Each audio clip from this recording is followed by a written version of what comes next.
without further ado, let me introduce the dynamic moderate master ceremonies for today, Dr. Marlo Esguerra.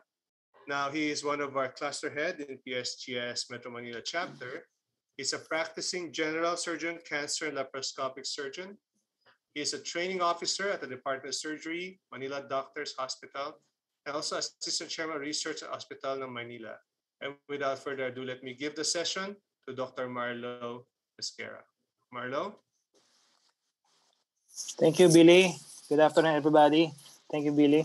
Hi, congratulations for this again, so hosting the and we're making this event possible. No? Without your diligence and perseverance, and no, you're a model to all of the residents. Billy, congratulations. Thank you. Welcome everybody to this event. No, for this afternoon we have two topics, which will be lectured by two known biliary surgeons, HPB surgeons. The first topic would be liver, gallbladder, and the biliary tree, and then this will be followed by the topic on pancreas and spleen. I have the privilege to introduce to you our speaker. Our first speaker is Dr. Noruel Gerard Salvador. He had his Dr. Salvador had his medical degree from the University of Santo Tomas. Had his general surgery residency training from Chinese General Hospital. He had his fellowship training in liver surgery and transplant from the Kaohsiung Changgong Memorial Hospital in Taiwan. He is a fellow and member of a number of societies, too many to mention, no? But he is a fellow of PCS, PSGS, American Society, the Royal Institution in Singapore, and he is affiliated in a number of major hospitals in Metro Manila and in south of Metro Manila. He is also holding a number of hospital positions in some of the big hospitals in Manila and south of Metro Manila. So, and he also published a number, no? Actually not a number, a lot of research published with the topic mainly on HPB and liver transplant. So, without further ado, let me introduce to you our speaker, Noruel Gerard Salvador. Welcome, Doctor. Good afternoon. Thank you, sir. Good afternoon po. Okay. So without further ado, I will give the floor to Dr. Salvador. Dr. Salvador, you have the floor. Thank you po. Let me first share my slide, please. Good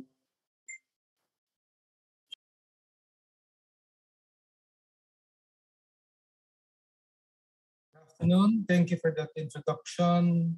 And I'd like to extend my sincerest gratitude to the Philippine Society of General Surgeons, Metro Manila chapter for this wonderful opportunity. Again, good afternoon, everyone. At the end of this session, I hope that you will have a firm grasp of the anatomy, of the hepatobiliary anatomy, and the basic principles surrounding the evaluation, the management of the most common hepatobiliary diseases. These are my outline for today's lecture. Let's start with the hepatobiliary anatomy. The precise knowledge of the anatomy of the liver, the biliary tract, and the related structures are essential for the performance of any hepatobiliary surgery. As you all know, that the liver is made up of 4 sections and further divided into 8 segments. The basis of this division is the internal biliovascular anatomy of the liver.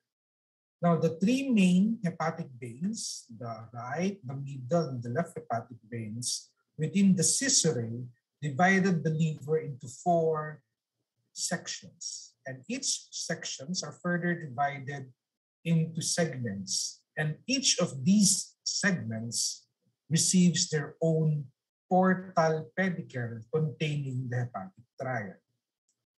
Now, the main portal scissura contains the middle hepatic vein and progresses from the middle of the gallbladder bed anteriorly to the left of the vena cava posteriorly. We now call this Cantley's line. This Cantley's line demarcates the right from the left hemilever, and each hemilever has an independent portal and arterial vascularization and biliary drainage that are contained in the portal pedicle.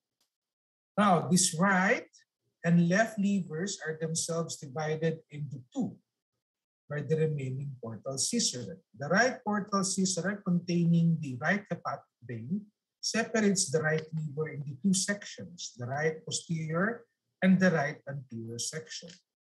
Now, the left portal scissor containing the left hepatic vein, together with the umbilical fissure containing the left portal pedicle, okay, separates the left hemilever into two sections, the left medial and the left lateral section. Now, the bifurcation of the portal pedicle, especially on the right lever, will somehow approximate the position of the superior segments, segments 7 and 8, and the inferior segments, segments 6 and 5 of the right liver. Now, in practice, the 3D image of the liver must be interpreted from cross-sectional imaging, for example, in this CT scan. Now, this image shows the superior portion of the liver at the level of the hepatic vein. Note that the caudate lobe extends superiorly as it straddles the vena cava. The liver is split into left and right liver by the plane of the middle hepatic vein. And note that the right hepatic vein separates segments 7 and 8. And at the left side portion is segment 2, which is more or less located at the superior edge of the liver. Now, at this level, we can see the right anterior pedicle that is visible along these branches towards the segment 5. You can also see the umbilical fissure separating segment 4 and B, and the remaining branches of the right hepatic vein delineating segment 6 posteriorly. Now, at this level, we can now see the gallbladder and the umbilical fissure also. The gallbladder separates the right hemilever from the left hemilever, and the umbilical fissure separates segment 4B and 3.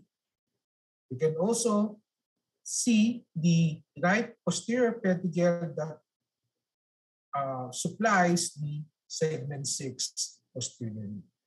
Now, in this inferior most level of the liver, you can still see the gallbladder separating segment 5 and 4B.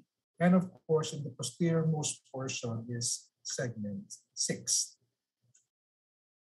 On the knowledge of the detailed anatomy of the liver and with the help of modern imaging techniques has made the possible performance of these different types of liver resection.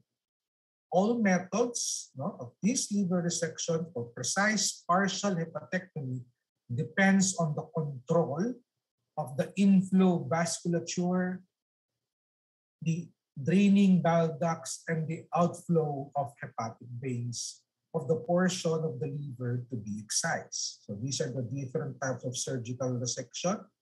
You can read this more later on.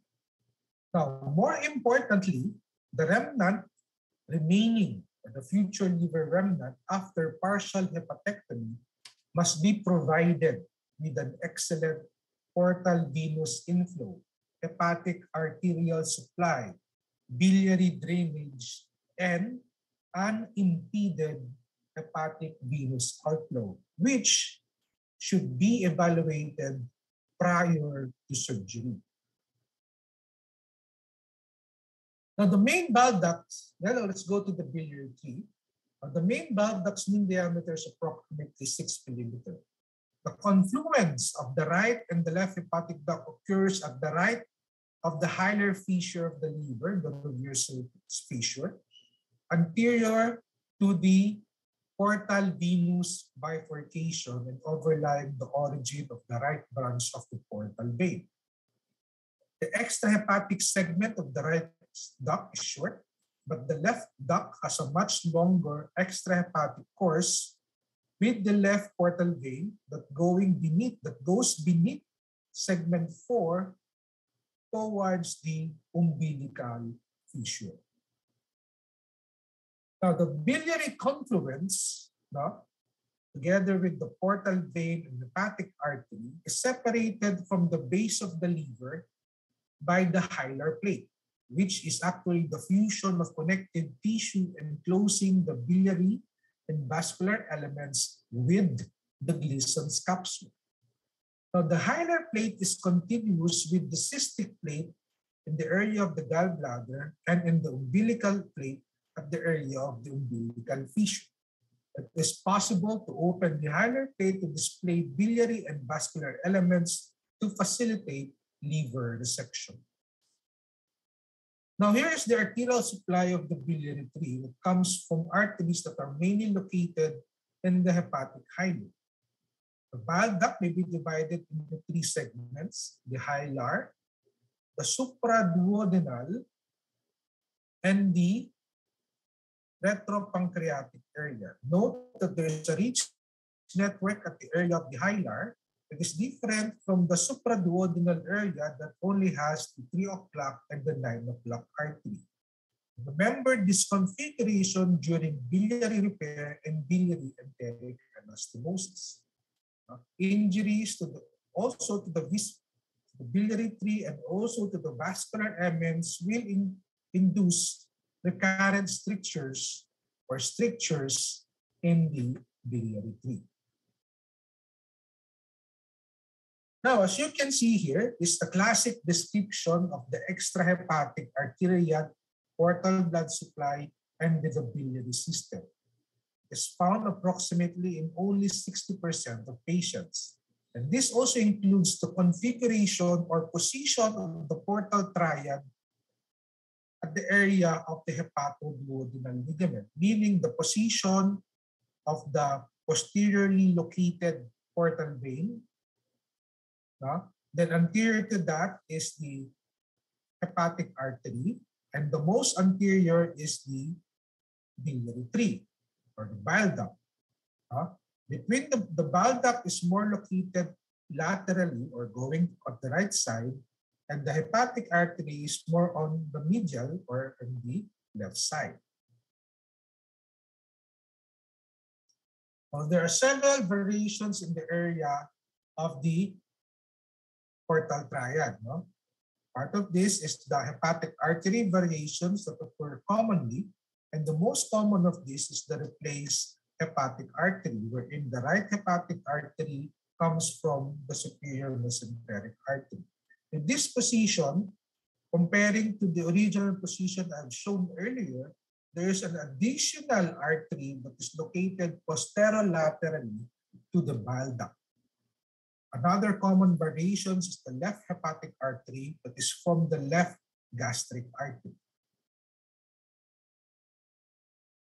Now, in the portal vein, variations are usually at the branches of the right portal vein.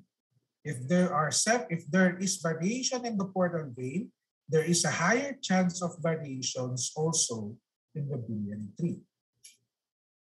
The normal configuration of the biliary tree, as you can see here, is only present in about 57 to 72% of patients.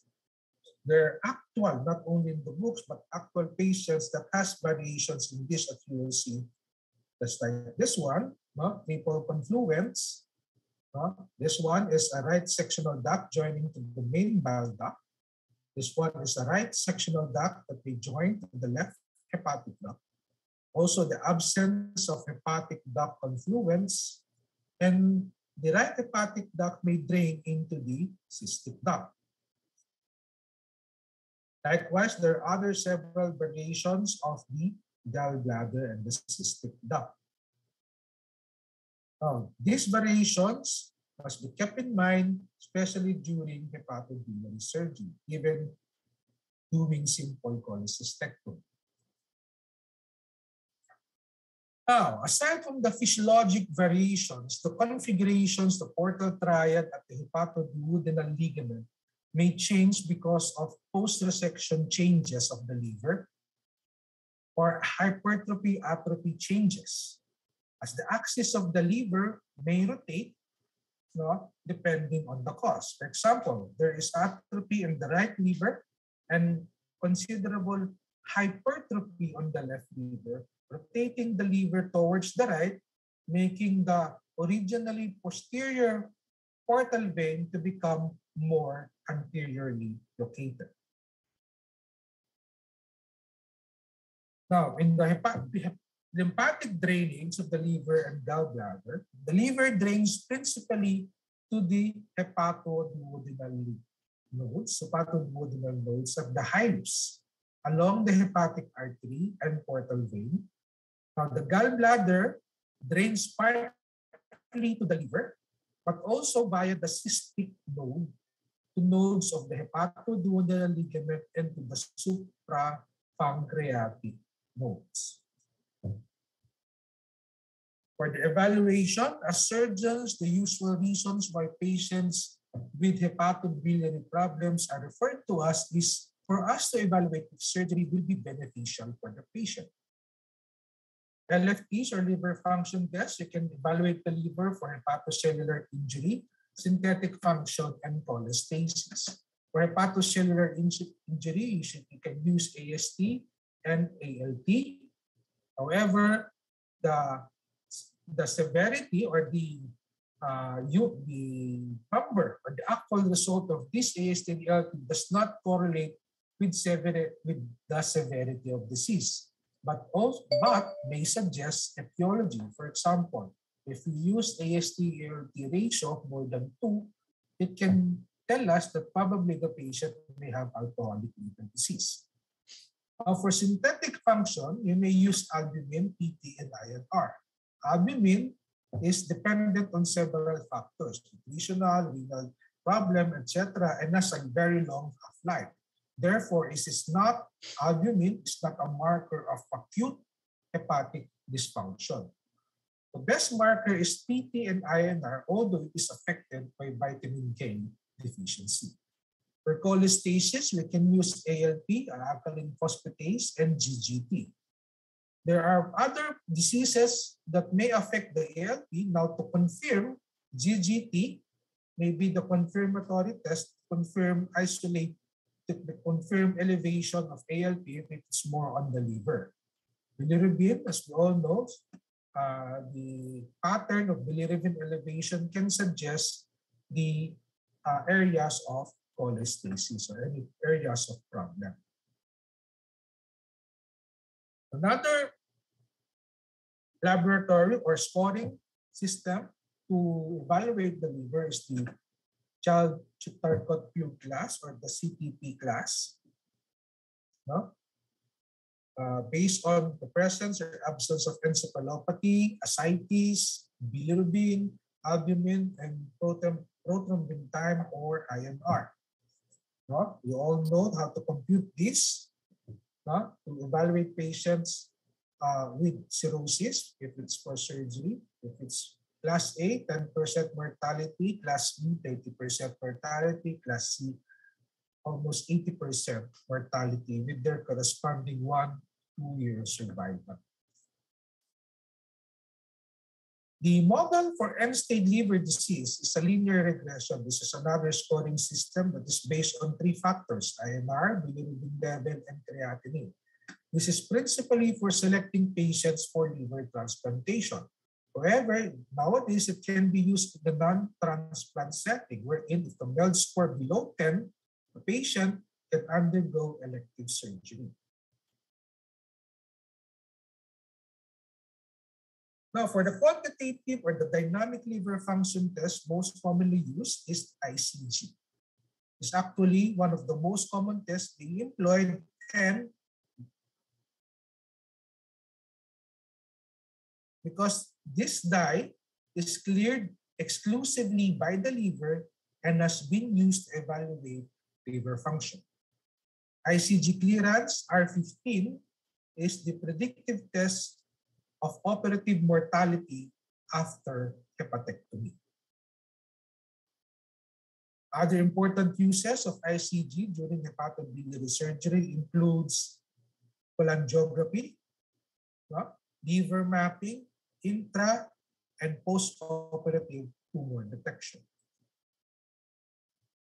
Now, for imaging, you can use ultrasound, okay, as initial imaging, screening for high-risk patients, high risk for HCC, is high sensitivity and specificity to diagnose gallstone. Advantage is it's cheap, widely available, kahit saan na meron. Disadvantage, especially in patients, obese patients, and with poor preparation. And it is, of course, operator dependent.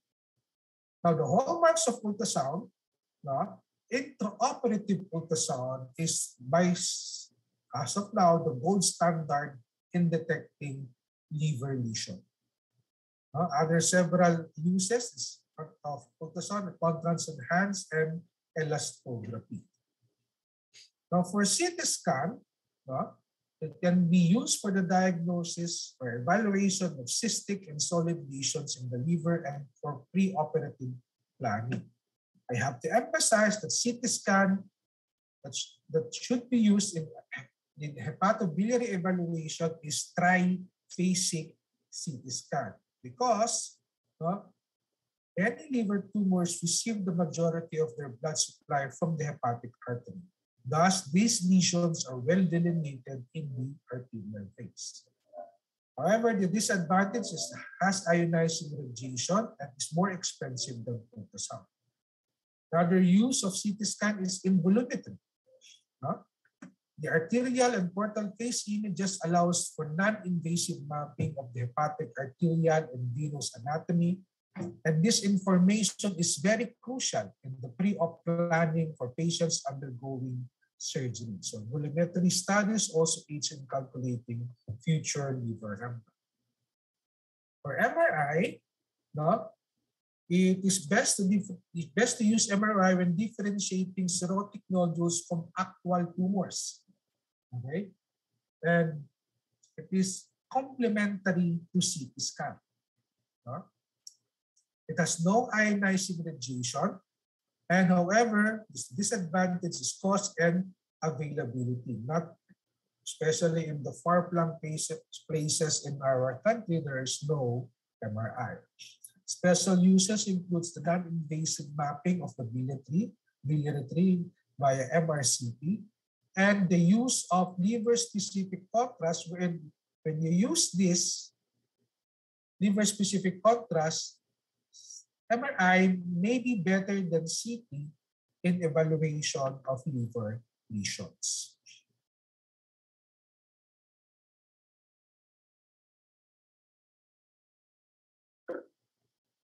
Now, for PET CT scan, as always, just like in other uses, it is not for initial workup. It's only for metastatic workup and follow-up. Now, however, with the use of FDG PET scan, it correlates with the degree of differentiation, especially in HCC.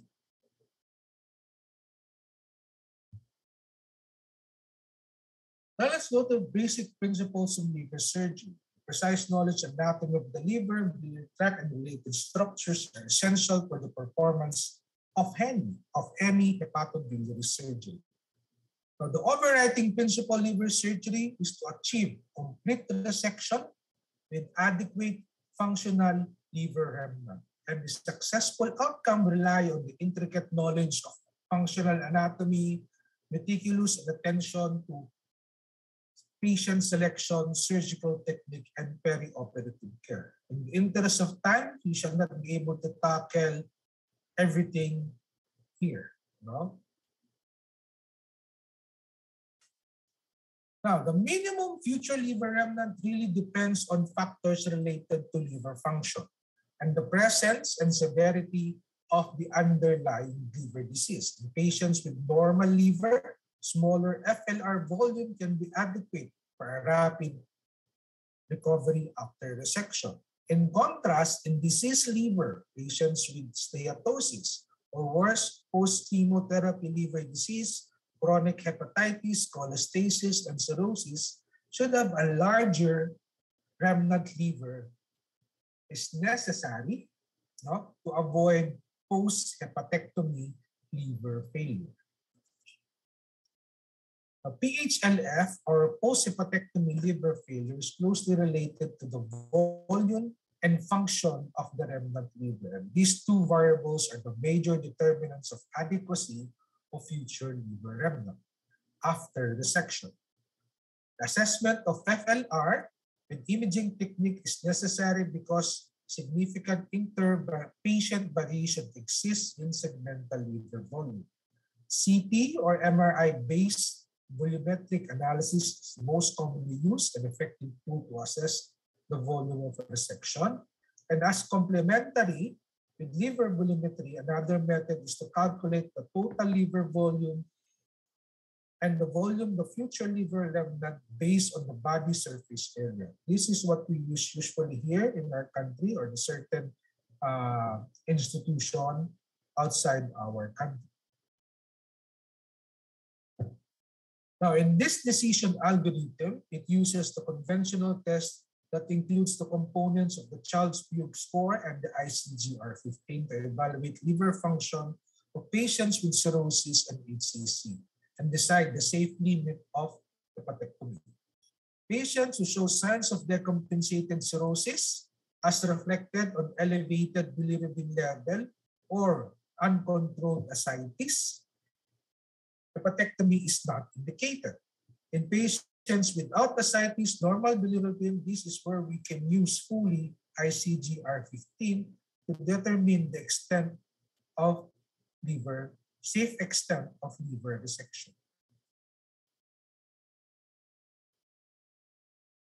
After pre-op evaluation, in patients identified as having high risk for post-hepatectomy liver failure, there are different ways to increase the resectability of malignant tumors. This is by increasing the volume of the FLR through hypertrophy. These are portal vein embolization of the ipsilateral side of portal vein, which supplies the liver lobe harboring the tumor, or maybe sequential TACE and portal vein embolization is a way to augment the effect of portal vein embolization and prevent tumor progression. Another one is two-stage hepatectomy with portal vein ligation, is also mainly for liver tumors with bilobar involvement and colorectal metastasis, liver metastasis. In the first stage operation, tumor in the liver portion, which is designated as the FLR, is cleared with tumors. And portal vein ligation is performed on the other portion that is deemed to be resected on the second stage operation. Take note, the liver parenchyma is transected only in the second stage operation. Traditionally, waiting time for this technique is 6 weeks to allow adequate regeneration of the FLR. Now we have the ALPS, or the associating liver partition and portal vein ligation for stage hepatectomy is used to speed up hypertrophy within only 2 weeks waiting period, in the hope that FLR will grow large enough for safe hepatectomy before tumor progression occurs. It features right portal vein ligation and parenchymal transection on the first stage of operation. Now, an alternative increasing resectability is to shrink the tumor to decrease the required volume of resection and therefore also increasing FLR. So this is systemic cytotoxic chemotherapy, commonly for colorectal liver metastasis or TACE, with or without combination locoregional therapy. It's more primarily for primary liver tumors to control tumor growth as a bridge to other therapies such as liver transplantation.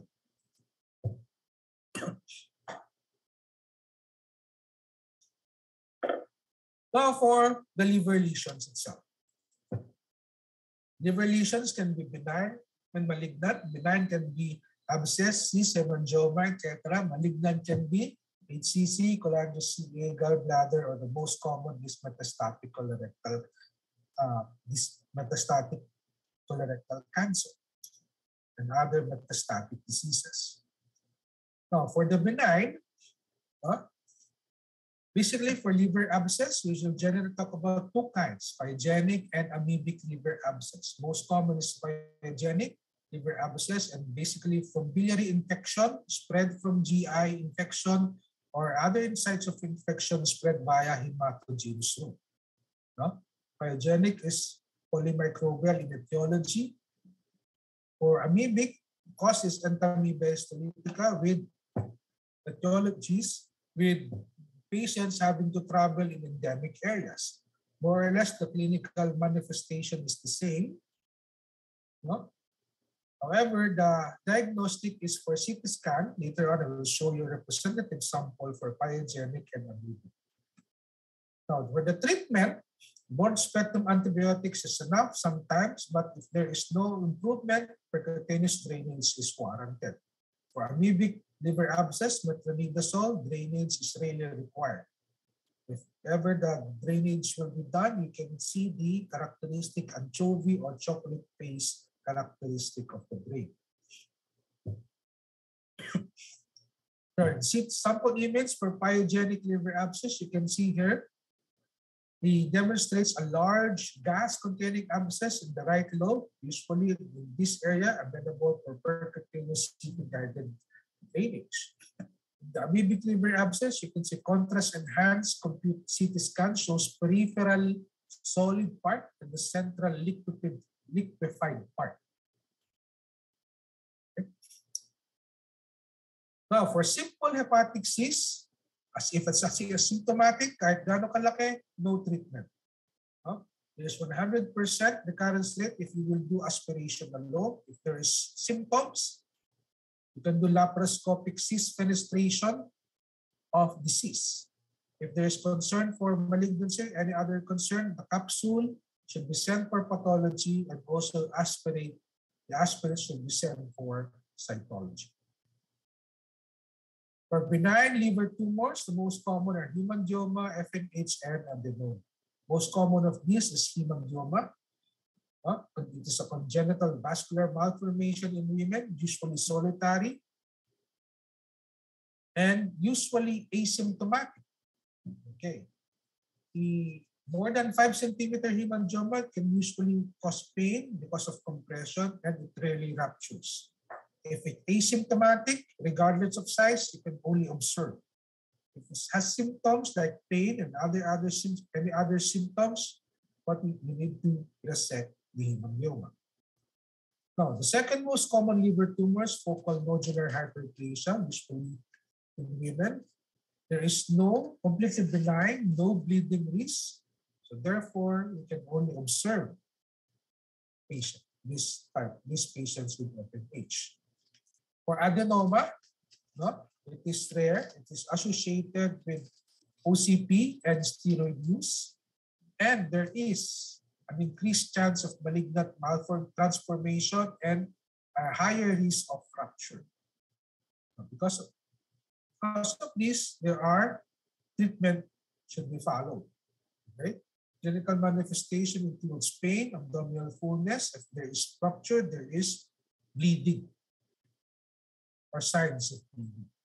For small, less than 4 centimeter lesions, they can either stop the risk factors if the patient has having OCP or steroid use. Larger lesions, more than 4 centimeter, you should dissect. There is rupture. We should stabilize first the patient, stop the bleeding, maybe use call our friendly interventional radiologists for embolization, then dissect the tumor after recovery. So this is the representative CT scan findings for hemangioma. You can see here the initially peripheral enhancement, then centripetal enhancement tending towards homogenization. So mula sa gilid, papasok. homogenization in the equilibrium phase. For focal nodular hyperplasia, there is hypervascular on arterial, isodense on venous space, and we can see the unchanged central scar.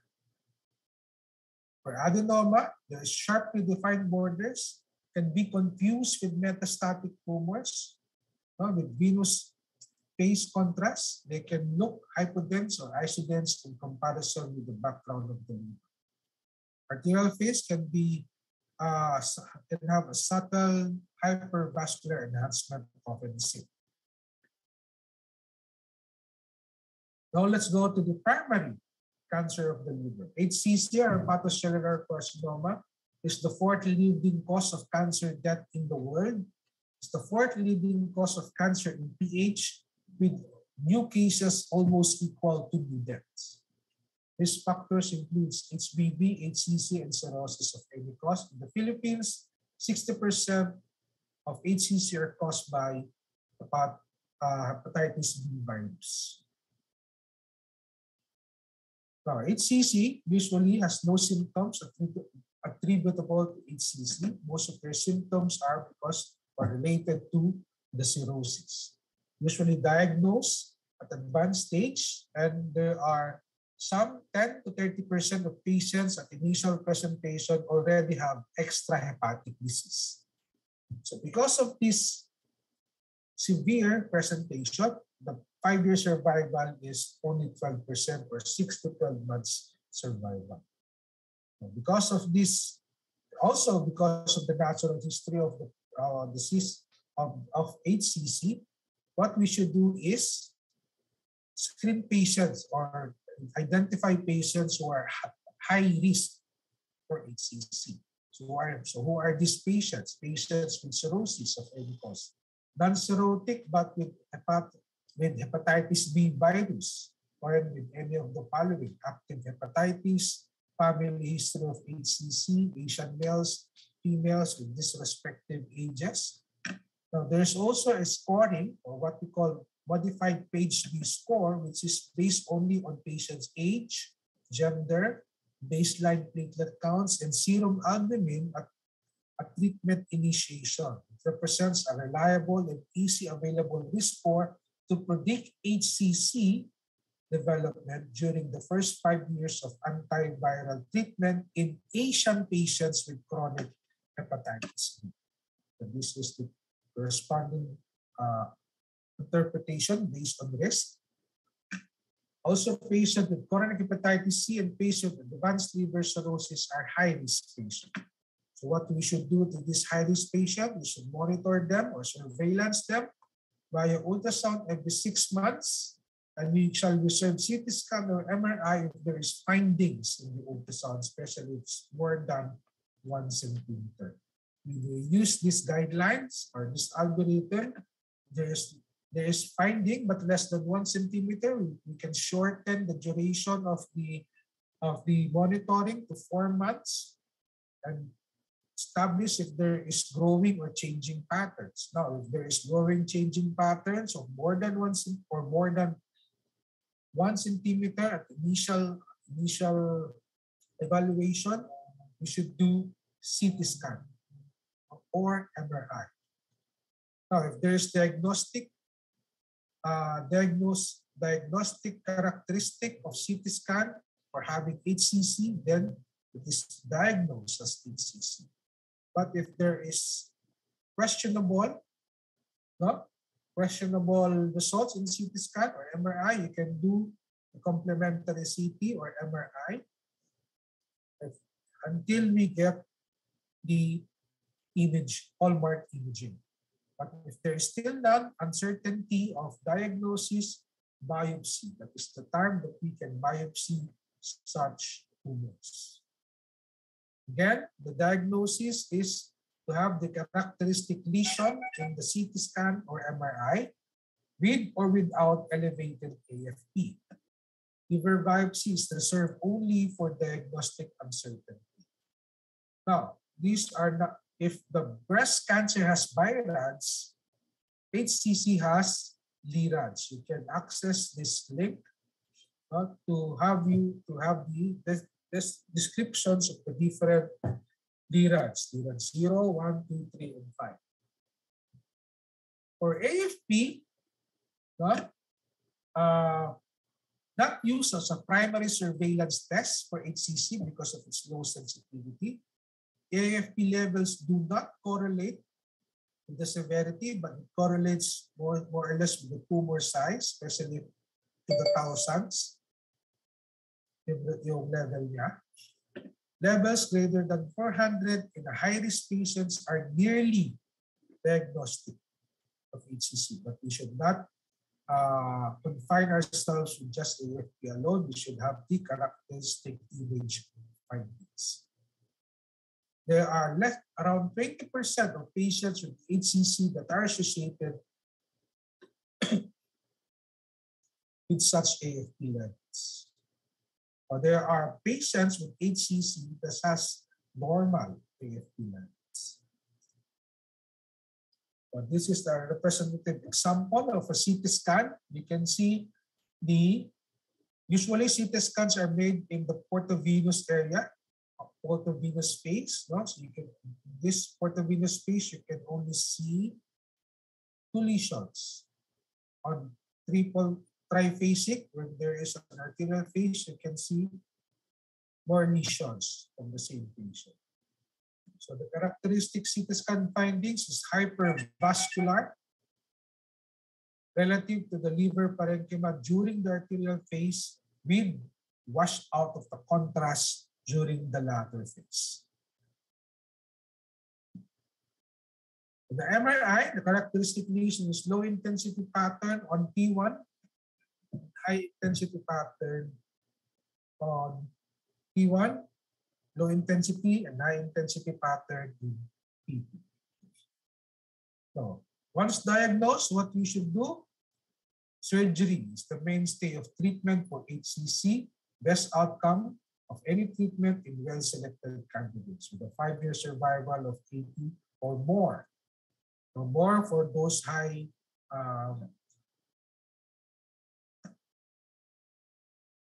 in centers with have high patients. Okay?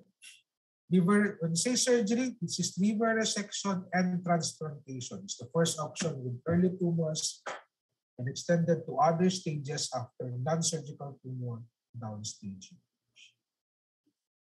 Now, for liver transplant, not all patients with HCC can undergo liver transplant because of the complexity of the procedure, the scarcity of transplantable liver. We reserve liver transplant to patients who has the highest chance of long-term survival. To guide which patient to choose, we follow certain criteria. The strictest criteria for the gold standard is the Milan criteria. Here in the Philippines and other institutions in East Asia, you use UCSF criteria. No, in some institutions also, they will use the Metro ticket calculator and somehow predict the overall survival of patients. Metro ticket, it usually use AFP levels, the size of the tumor, and the number of tumors. So they can, for example, this is 5.2 centimeters single HCC with normal AFP. So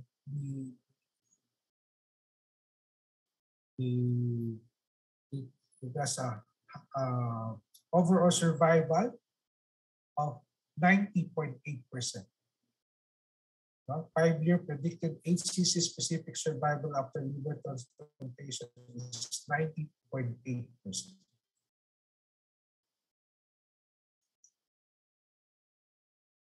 This is the link or the site for this Metro ticket calculator. So other management for hepatocellular carcinoma is the local regional therapies. It should be considered in patients who are not candidate for surgical curative treatments or as a bridge to curative therapy or liver transplantation. These are ablation, can be radiofrequency, cryo, or microwave ablation. These are best for small lesions less than 5 centimeters. or TACE, or external beam radiation therapy. Now, in this recently published in the latest issue of Annals of Surgery, a meta-analysis comparing the oncologic outcomes of liver resection and local ablation therapies for HCC patients, the result is liver resection is superior than RFA in terms of recurrence-free survival and incidence of local recurrence. Liver resection showed better oncologic outcomes than microwave ablation or RFA plus ACE.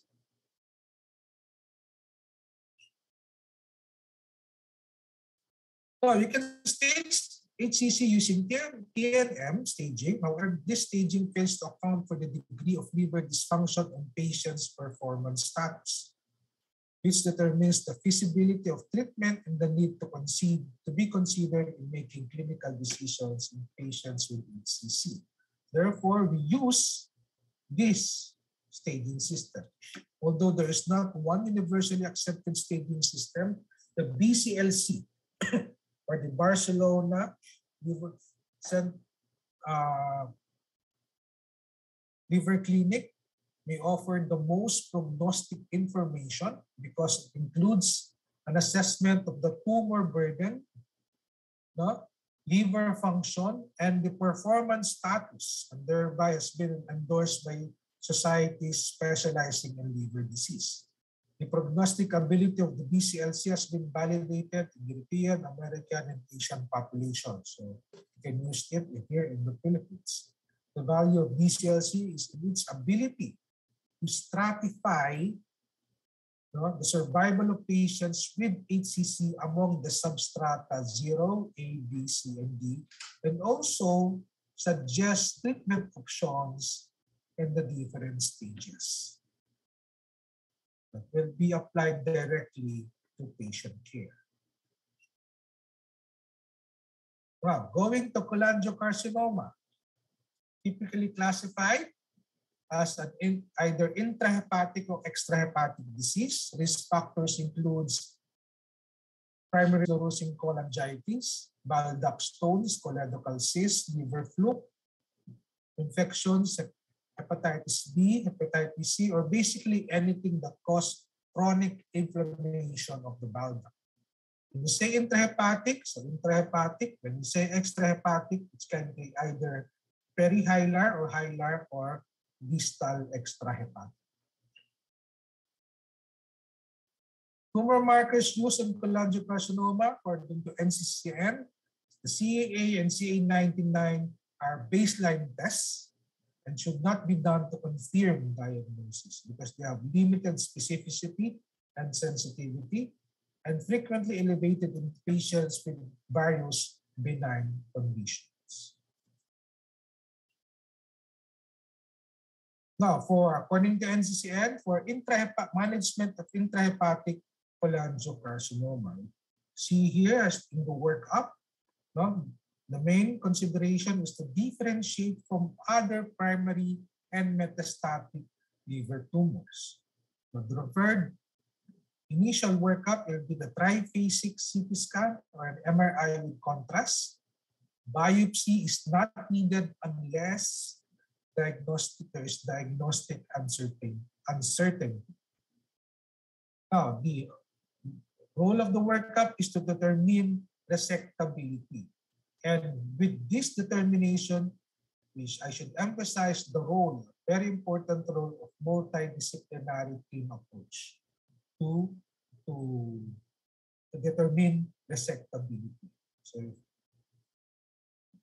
if it's resectable, first you should do diagnostic laparoscopy or staging to confirm the staging of the patient to rule out disseminated disease.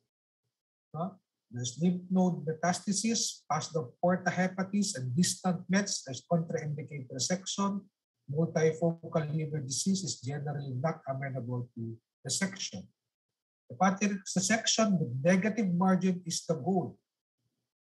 As long as with negative margin, it wouldn't affect if it's formal anatomic or just wedge resection or just segmental resection, as long as there is negative margin.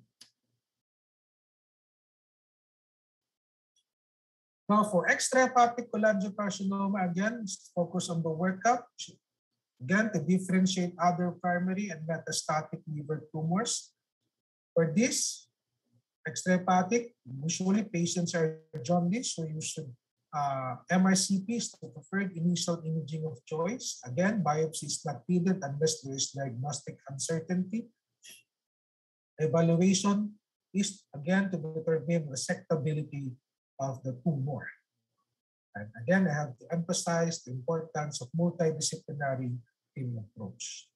Now, new to this approach is if there is the presence of the possibility of liver transplant in perihilar or hilar cholangiocarcinoma. Okay? Now, if there's a possibility, if there is a less than 3 centimeter in diameter tumor, there is no intrahepatic or extrahepatic metastasis, and there is no nodal disease, the patient may be referred to a transplant center to evaluate the possibility of transplant. You may look into Google and search for Mayo protocol for liver transplant for cholangiocarcinoma, and you can see there their protocol and how they go about transplanting patients with cholangiocarcinoma.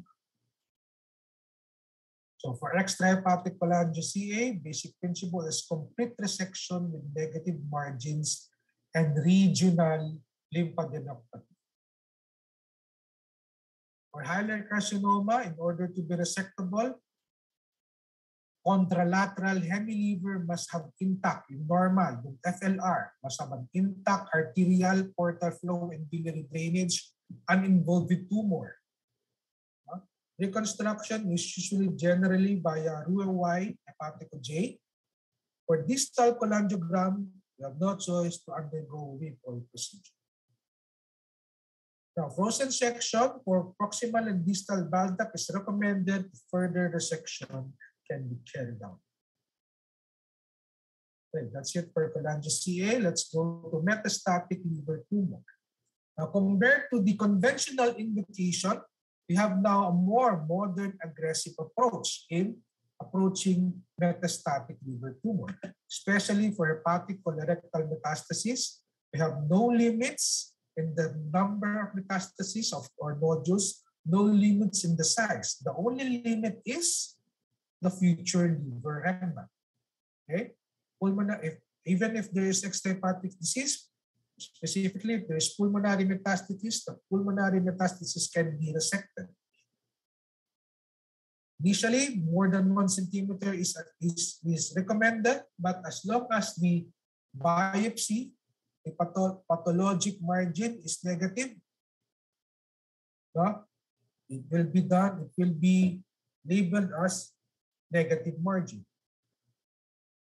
Now, for those with inadequate liver remnant, as we have said earlier, there are processes or locoregional therapy that can increase the future liver remnant. Now, once there is, after resection of metastatic colorectal liver metastasis, survival after resection is doubled, reaching almost 60% in the modern era. And the perioperative mortality typically less than 5% and 1% in high volume centers. So these are representative samples of colorectal liver metastasis. Colorectal liver metastasis is a hypovascular metastasis. So I emphasize that because there are certain liver metastases that are hypervascular metastases, just like neuroendocrine renal cell carcinoma. So in colorectal liver metastasis, the role of chemotherapy is to convert to achieve resectability rather than complete response. If potentially resectable, courses of chemotherapy should be given as first line before resecting, and also to assess the physiology of the tumor, aggressiveness, optimum timing to assess resectability during neoadjuvant every 2 months. Now, the question is, how do we approach the liver metastasis? The synchronous colorectal liver metastasis can be approached by simultaneous resection. However, this should be used cautiously when both liver and colorectal tumors require an extensive resection, depending on the comorbidities of the patient and other factors, or either simultaneous or classic colorectal first, or the reverse, what we call it, liver first approaches. Actually, the approaches, the timing and sequences of resection is dependent on the symptoms and the disease burden. For example, if there is symptoms of primary colorectal metastasis like bleeding, or symptoms in the primary colorectal cancer, bleeding, obstruction, perforation, of course, you should first resect the primary tumor. And after recovery, no, and 2 to 3 months of systemic chemotherapy, then reevaluate. If still resectable, we can resect the liver metastasis. With extensive bilobar disease, as I've explained earlier, the approach can be a two-stage approach. If there is colorectal primary lesion in the febrile location and limited liver metastasis, then we can use the liver first approach. Liver first is very important because, especially in synchronous surgeries, because in liver surgery, major liver dissection, we do Pringle maneuver. In this Pringle maneuver, the vascularity is compromised. The vascularity of the gastrointestinal tract is compromised when we do Pringle. So the anastomosis will be compromised if we do the colorectal dissection first. So this can be a 1 stage or 2 stages depending on the capability of the center and of course liver patient factors.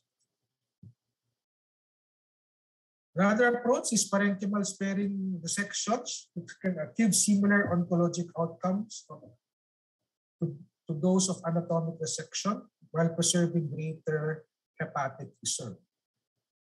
But still debated, current trends are moving excuse me, towards non-anatomic parenchymal sparing dissections for colorectal liver metastasis. Nowadays, there's been a move to also include liver transplantation for colorectal liver metastasis because there is patients transplanted, so 100% 1 year to 83% survival in 3 years. However, because of the scarcity of organs, this mandates more stringent selection process. So stringent that in this International HPV Association consensus guidelines, before transplanting patient, there should be no extrahepatic disease, favorable molecular criteria, and must undergone several chemotherapy and observation for at least 6 months to assess the aggressiveness of the tumor before the patient can be transplanted, can be deemed for liver transplantation. Now, going to benign biliary disease. Of course, I will not go anymore the basics of presentation and diagnosis of gallstone disease. Everyone should know this. Now, for asymptomatic gallstone, observe uncomplicated symptomatic cholecystitis, can do elective cholecystectomy. For acute cholecystitis, early cholecystectomy if surgically fit. There is no benefit in waiting or cooling off with antibiotics. Cholecystostomy tube if unable to tolerate surgery. Interval cholecystectomy after recovery if recovered as recurrent symptoms are common after cholecystostomy tube removal. The gallbladder polyp, majority are benign hyperplastic. If symptomatic, you can do cholecystectomy. If asymptomatic, more than 10 millimeter in size, because of the risk of malignancy, you should do cholecystectomy. Now, there are 6 strategies to adopt universal culture of CT for cholecystectomy and minimize risk of bile duct injury. First is the use of critical view of safety during laparoscopic cholecystectomy. The criteria is the hepatocystic triangle is cleared of fat and fibrous tissue. Lower 1/3 of the gallbladder is separated from the liver to expose the cystic plate, and only two structures should be seen entering the gallbladder. Then we should have the doublet view, this view, and this view. Now, understand, as I've told you earlier, potential for aberrant anatomy in all cases. Make liberal use of cholangiography or other methods such as ICG to image the biliary tree intraoperatively. Now, consider an intraoperative momentary pause, just like the 0 BDI timeout by Dupales, prior to cutting, and transecting any ductal structures. Recognize when the dissection is approaching the zone of difficulty, then pause, then finish the operation by safe methods other than cholecystectomy. So there are other bailout procedures. Intraop cholangiogram, ask for help, subtotal cholecystectomy, cholecystostomy tube, convert to open, stop the operation. And of course, get help from another surgeon when dissection or conditions are difficult. Now, if ever we have bile duct injury, can either have an intraoperative diagnosis. If this happens, repair should be performed only if the surgeon is skilled in this procedure. If not, call for help. When to postpone bile duct repair, this may be due to very proximal injury, very small bile duct associated with inflammation or the technical limitations. So in this situation, what you should do, externally drain the biliary system to avoid bile peritonitis and transfer to a tertiary care hepatobiliary surgeon without an attempt to repair is the best option. Early referral and delayed repair for 6 or more weeks is the way, is the key. Now, for delayed presentation, initial management depends on the nature of injury and the mode of timing of presentation. If there's bile leak, we should define first biliary anatomy and control bile leak. After control, repair should be done ideally 6 to 8 weeks after the control of leak and after the sepsis has been resolved to lessen intra-abdominal inflammation. If there's biliary obstruction, basically if there is with or without cholangitis, if there is cholangitis, you have to drain the bile.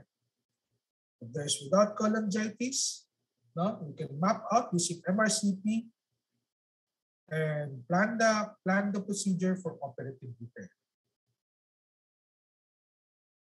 Now, once mapped out, once going for surgery, we should map out what type of bile duct injury the patient has.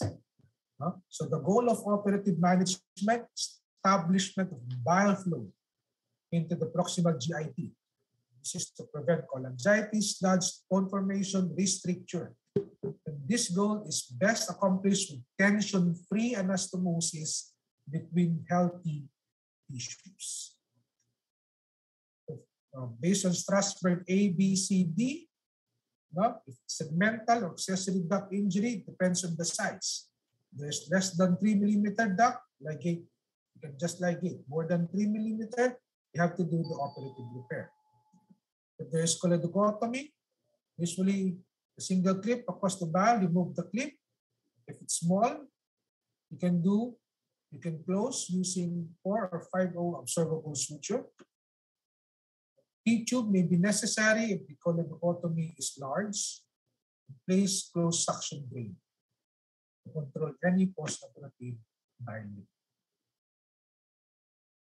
Transection of CBD, it's short, injured segment, and transection of CBT, if it's long segment or proximal injury. The aim of repair for Strasberg E is maintain ductal length, not to sacrifice any more tissues, to create a repair that will not result in post-operative bile leakage. With this, they should have an external drainage. Now, for short injured segment, less than 1 centimeter, the two ends can be opposed without tension after proper mobilization. You can have an end-to-end anastomosis with a T-tube. The T-tube is on a separate choledochotomy. If not, you can do hepatico-jejunostomy. If there is a long injured segment, more than 1 centimeter of very proximal injury, you can do Roux-Y, close the distal bile duct, Roux-Y hepatico-J, or depending on the type of injury, details of reconstruction depending upon the anatomic features of the injury. For E1, simple Roux-Y hepatico-J. E2, E3 can lower the hilar plate or extend dissection further to either right and left hepatic duct to allow a common and bigger biliary enteric anastomosis. E4 separate, or E4, you should have a separate right and left biliary enteric anastomosis. For E5, most common is reconstruction using Roux-Y hepatico-J with trans-anastomotic stents. Now, for patients with choledocholytiasis, several acceptable approaches and much variability between institutions, but in general, we should first know if there is cholangitis. There is strong suspicion, meaning CBD stone imaging, clinical cholangitis, bilirubin greater than 3, or elevated bilirubin, dilated CBT on imaging.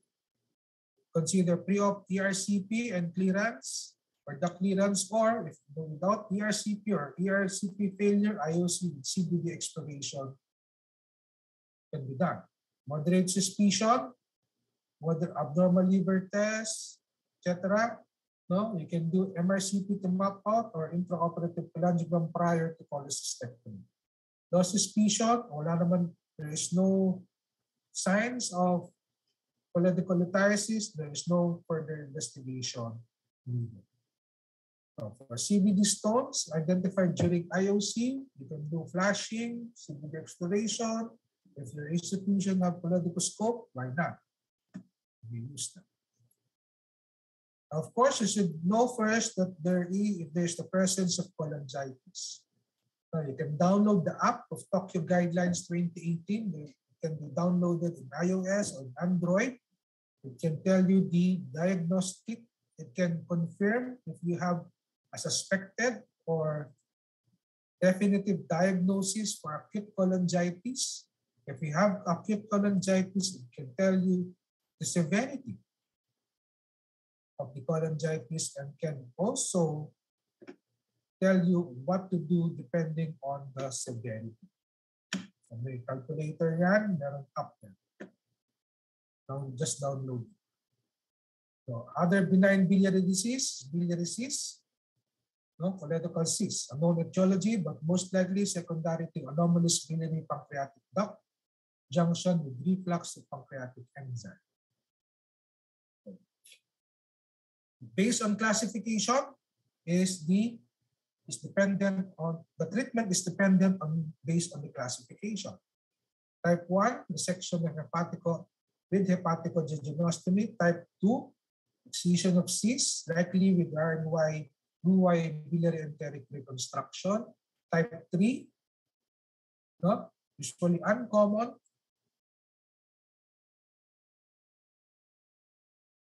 Uncommon can be transduodenal or by sphincteroplasty. Type 4, A or B. A is hepatic resection with biliary reconstruction. 4B, excision with hepatico-jejunostomy. And 5, Parolis disease, transplantation. Gallbladder cancer. Kunti na lang. Ating overtime. Gallbladder cancer. Risk factor is gallstone. Most important risk factor. Porcelain gallbladder, not anymore. It's a much lower risk than previously thought. Of course, risk factor is polyps more than 1 centimeter and primary sclerosing cholangitis. Signs and symptoms, jaundice, meaning there's already bile duct invasion and obstruction. And then right upper quadrant pain, this means signs of poor prognosis. Many are discovered incidentally at the time of cholecystectomy. So depending on the histopathology, if there is T1A, meaning just invaded the lamina propria, no, you can observe. But if there is T1B, nagpas na sa lamina propria or cystic duct node positive, no, before going back to the patient to do hepatic resection, we should reevaluate and stage the patient. Now, at this moment, I'd like to emphasize again the importance of multidisciplinary team approach to evaluate the resectability and the most appropriate course of action, where you will consider neoadjuvant chemotherapy prior to any resection. If there is resectable, you can do the hepatic resection of segment 4B and 5 with lymphadenectomy with or without bile duct excision for malignant involvement. Okay? After frozen section, of course. Now, the hepatic resection, not necessarily everything. No? The whole segment 5 and the whole segment 4B. It can be as much as little as only 2 centimeters of the liver, but as long as there is negative margin. Now, for incidental findings, mass during surgery, the important thing is to find the expertise available. If there's a hepatobiliary surgeon or the surgeon himself is expert at this time, he can do intraoperative staging to determine resectability. If there's resectability, you can do extended cholecystectomy with en-bloc hepatic section, lymphadenectomy, and depending on frozen section, bile duct excision for malignant involvement. If non-resectable, close the patient, biopsy, then option for systemic therapy. But if there is no expertise available, the important is document all relevant findings and refer to center with expertise. Okay? This and evaluation and re-evaluation and staging of the patient should be done prior to going back to the patient if needed.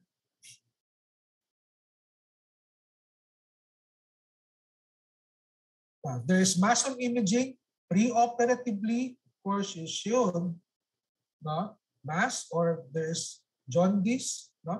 You should evaluate and differentiate the source of the mass. If malignancy is suspected before cholecystectomy has begun, there is question of resectability. Definitive resection may be postponed regardless of expertise until complete staging and evaluation.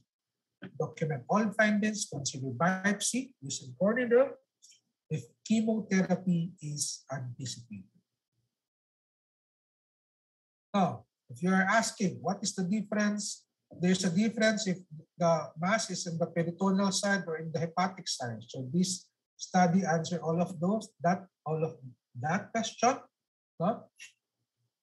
However, you see, the peritoneal side has lesser vascular invasion, lesser neural invasion, lesser nodal involvement, lesser macroscopic. But this difference between the peritoneal and hepatic side is only for T2 lesions. It's not different for T1 and T3 tumors. Okay? And all patients in this paper underwent radical resection. So it doesn't mean if the peritoneal side, the patient will not undergo surgery, especially if it's resectable. So you should still undergo surgery. Now, last topic, hepatobiliary tuberculosis. So we are in the Philippines.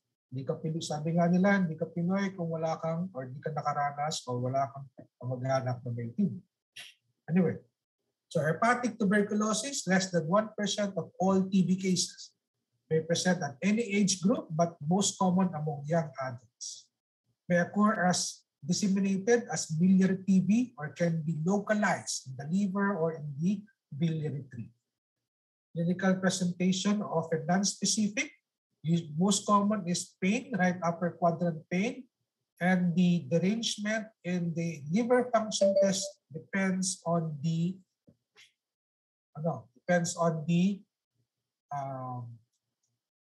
affected part of the liver.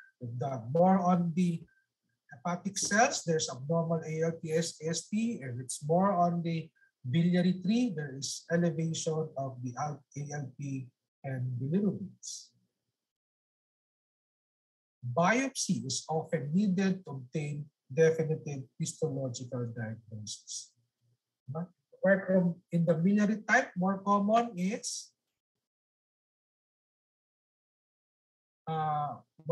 biliary type lesions, usually small, 0.5 to 2 millimeter. Hepatomegaly may be the only imaging finding if lesions are below the resolution of ultrasound and CT scan. So you can see there are tiny calcifications. Right? That can be a clue if this has hepatobiliary TB. For localized or macronodular type TB, usually these are multiple 1 to 3 centimeter lesion or large tumor-like lesion mass. Usually hypodense or calcified lesions, as you can see here. And MRI, hypointense in T1, hyperintense in T2. Signs suggestive but not pathognomonic of TB is the target sign and the presence of cluster sign, meaning multiple micronodular nodule like this one fused together. You can see here, this is also TB, but no calcification. It can be confused with other primary liver tumors. So image-guided biopsy is often required to obtain definitive histological diagnosis. For diagnosis of hepatobiliary TB in endemic areas or countries like here in the Philippines, the presence of chronic right upper quadrant pain associated with hepatomegaly, especially if accompanied by fever and weight loss, and at a young age, we should always consider hepatobiliary TB. Now, the presence of enlarged in CT scan, the presence of enlarged hard nodular liver, especially if presence is more than 1 year, will also favor diagnosis of hepatobiliary TB rather than malignancy. Because with malignancy, probably after 1 year, the patient is much on a worse condition. The presence of scattered hepatic calcification may also suggest tuberculosis. So liver biopsy guided on any approach, laparoscopy, ultrasound guided, or CT scan guided, will establish the diagnosis of TB, especially if caseating granuloma is seen. For non-caseating, PCR, MTB PCR is more successful than by conventional method. What treatment? Quadruple therapy using isoniazid, rifampicin, pyrazinamide, ethambutol, usually for 1 year. And of course, patients with obstructive jaundice, patients with perforation, abscess, fistular bleeding may warrant surgery. Patients with obstructive jaundice, during anti-tuberculosis treatment, there should be biliary decompression. Either by ERCP with stenting, PTBD, or by surgical decompression whenever possible. Prognosis, mortality ranges from 1.4 to 20%. Advanced age, delay in initiating therapy, and underlying cirrhosis have been associated with high mortality rates. This is my last slide. Thank you for your attention, and hopefully I have not wasted your time. Thank you very much, PSGS, Metro Manila.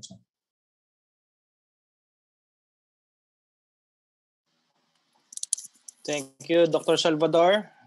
That was a very interesting lecture that you have delivered. And I hope a lot of our residents have learned a lot from your lecture. All right. For the questions to our trainees, if you have questions, please direct it to our Q&A board, and our speakers will. Yes, we have a mock test here for our trainees.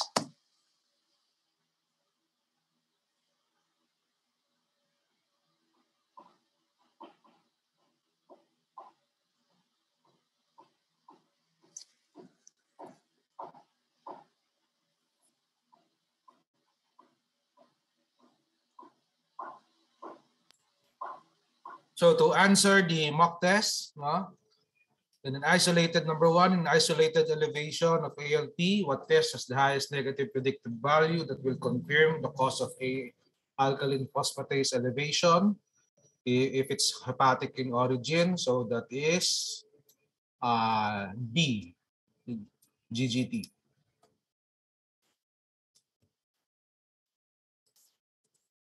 Now, in a 60-year-old patient with a history of right hepatectomy 3 years ago for HCC, came in for surgery for recurrent 3 centimeter HCC in the liver, in the left liver, intra-op while dissecting the left liver dissecting the left anterior portion of the hepatoduodenal ligament, brisk bleeding occurs. What is the most possible cause? Yung discuss natin kanina na nag-rotate yung hepatoduodenal ligament. So most probable cause is coming from B, portal vein.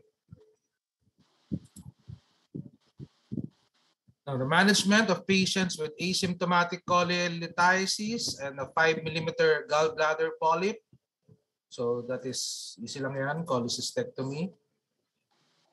And for gallbladder CA with adenocarcinoma invading the lamina propria following lap cholecystectomy, of course, you all know this. So thank you again for listening. Thank you. Thank you, Dr. Salvador. Other questions for Dr. Salvador, please direct it to our Q&A, and our speaker will gladly answer your questions.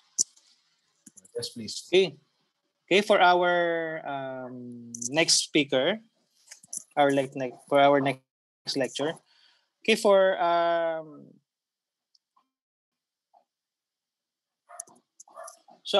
next speaker, we have Dr. Wesley Wendell Cruz. He had his degree in medicine from UARM and had his master's in hospital administration from PCU. He had his general surgery training from Cardinal Santos Medical Center and had his fellowship in HPB surgery in Rizal Medical Center. Had his clinical fellowship in HPB from Seoul National University, Bundang Hospital in South Korea. All right, so he's affiliated with a number of hospitals in around Metro Manila and a fellow of Philippine College of Surgery, PSGS, PALES, and HPBS. Without further ado, please welcome Dr. Wesley Wendell Cruz. Wesley, you have the floor. Thank you, Dr. Sierra.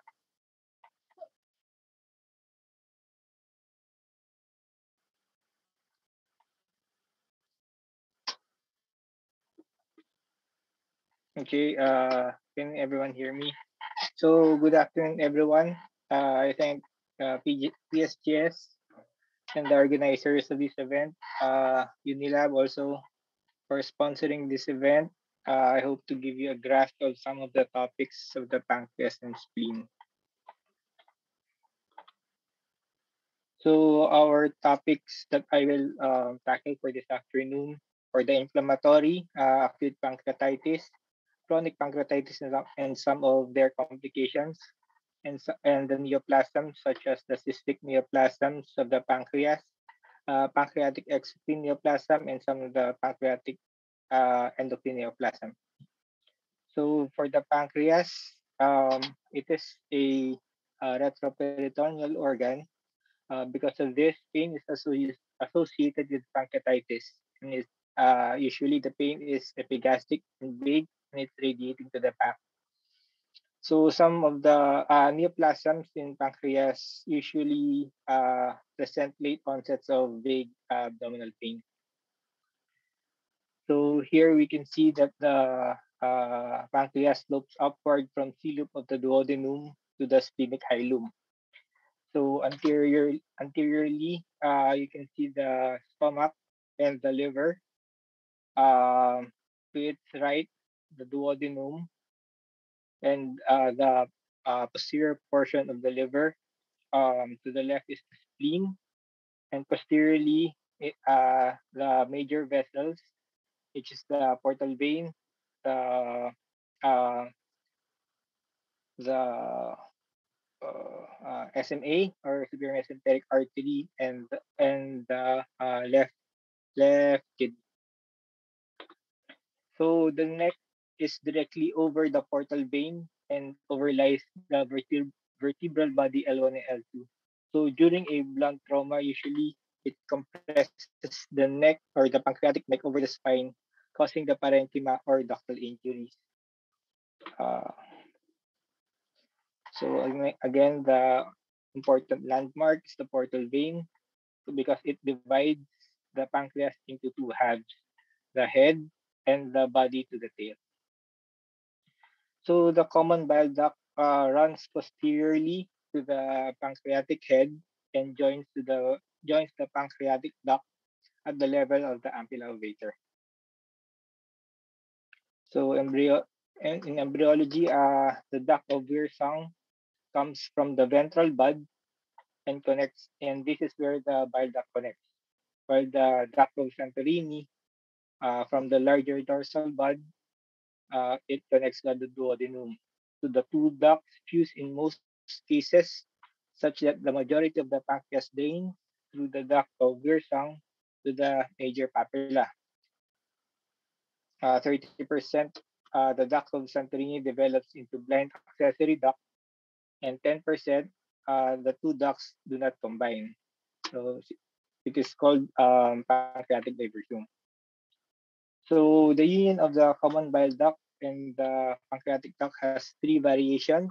30% unite outside the duodenal wall and exits by a single opening tube. It is the sometimes called the long common channel. So 30% short duct or no common duct, but exit through one opening, and it merges at the end. 30% exit via separate openings, the common bile duct and the pancreatic duct remains distinct until the end. So here in the long common channel, sometimes this is the pathology that this is the pathology why choledochosis are treated. So the common bile duct runs again posteriorly from the pancreatic head, joins the pancreatic duct at the ampulla at the medial aspect of the D2. Again, this is the various anatomy of the pancreatic duct. So the arterial blood supply. So the arterial blood supply comes from the celiac artery and the superior mesenteric artery. So the uh, the pancreas uh, gets its blood supply from the splenic artery and from the gastroduodenal artery coming from the common hepatic artery. It also gets its blood supply from the superior mesenteric artery branching to the posterior inferior pancreatico-duodenal artery. So there are some variations in the arterial anatomy. 15 to 20% has a replaced right hepatic artery. So the venous drainage is similar to the parallel anatomy. It drains to the SMV down to the portal vein It also drains to the splenic vein down to the portal vein. So this is the lymphatic drainage. We can see that it is diffuse. That's why we have high incidence of lymph node metastasis and high incidence of local recurrence after surgery. So the innervation of the pancreas, we have the parasympathetic and the sympathetic. The parasympathetic stimulates the endocrine and exocrine functions. So the exocrine functions the acinar cells are ones responsible for the exocrine function, and the islet cells are the one responsible for the endocrine functions. So sympathetic innervation inhibits their secretion. So the exocrine function of the pancreas, they are the ones who digest carbohydrates, proteins, and fats. Now, these carbohydrates are being digested by the amylases, which is excreted in an active form. The fat also is being digested by the pancreatic lipase in an activated form. Now, in proteins, it is being trypsinogen is being excreted in an inactive form, and it is only being activated by the enterokinase once in the intestine. So this trypsinogen is being converted to trypsin, and trypsin activates other enzymes for digestion. So again here, these are the arrangement of the acinar cells that uh, in line with the pancreatic ducts. So the acinar cells again, they excrete inactivated enzymes, uh, the proenzymes like trypsinogen, chymotrypsinogen, and they also secretes activate enzymes like the nucleases, amylases, and lipases. So here are some of the functions of the endocrine gland. Uh, the islet the islet beta cells excretes insulin, which decreases gluconeogenesis, like glycogenolysis, or fatty acid breakdown, ketogenesis. It also amylin and pancreatidine. So in pancreatitis, acute pancreatitis. So acute pancreatitis is an acute inflammatory process of the pancreas associated with little or no fibrosis in the gland that may also involve peripancreatic tissue or or remote organ system. So annual incidence 13 to 45 cases per 100,000. So the pathophysiology of acute pancreatitis can be divided into three stages.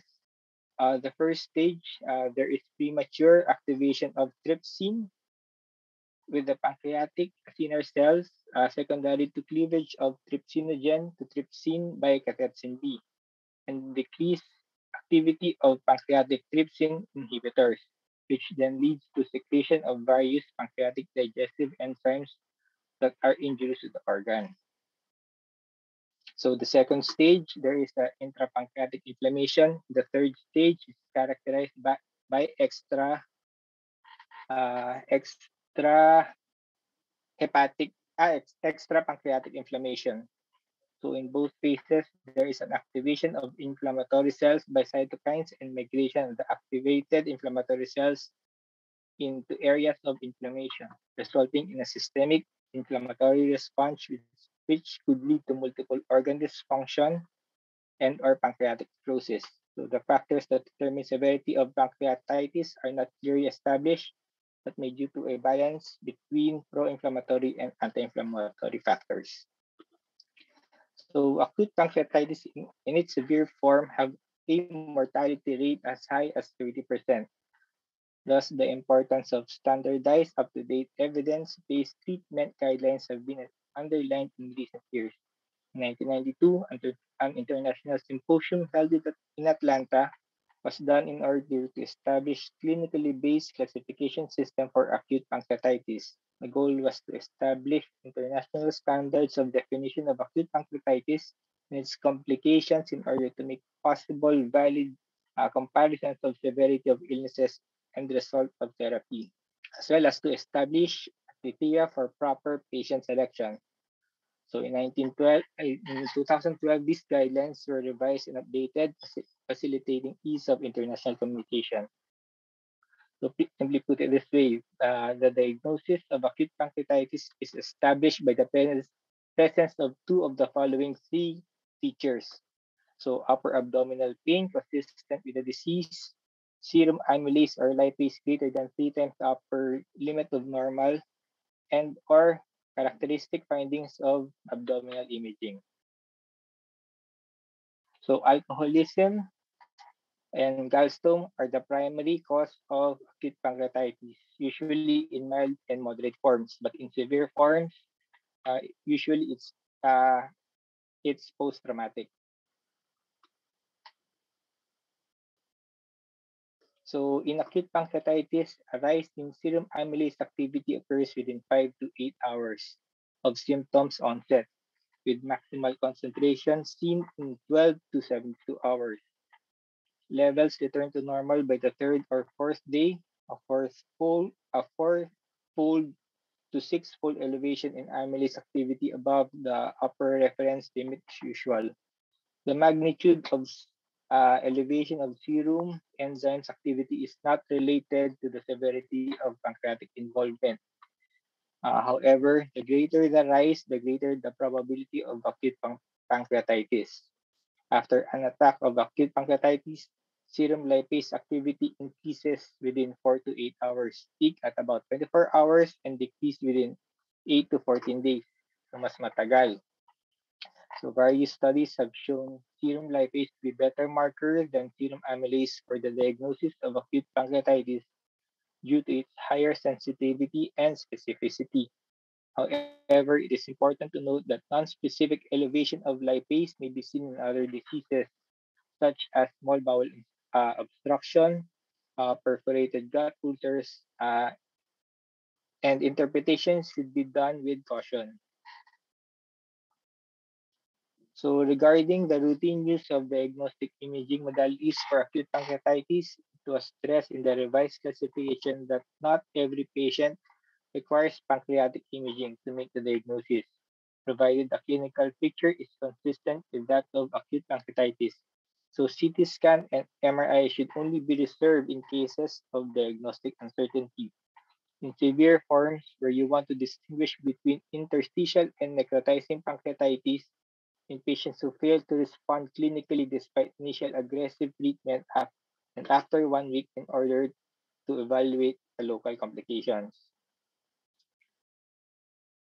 So still, the gold standard for assessing or detecting the severity of pancreatitis is CT scan, not ultrasound, because ultrasound may only yield 20% of satisfactory results.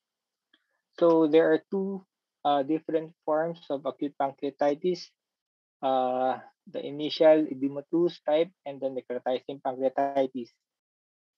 Majority of patients have interstitial edematous pancreatitis, which is milder of the two types. In this type, there is absence of pancreatic parenchymal necrosis and peripancreatic necrosis on the imaging.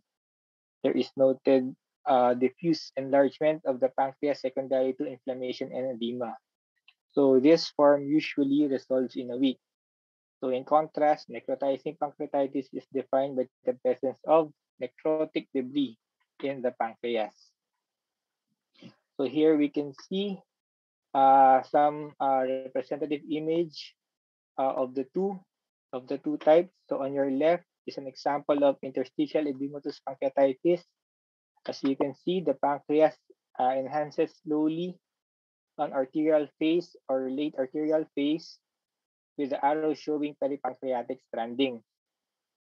The picture in your upper right shows non-enhancement of the pancreatic body, with normal enhancement of pancreatic tail with the in the image in the lower right shows extensive back enhancement of the pancreatic neck, body, and tail, which are finding consistent with the diagnosis of necrotizing pancreatitis.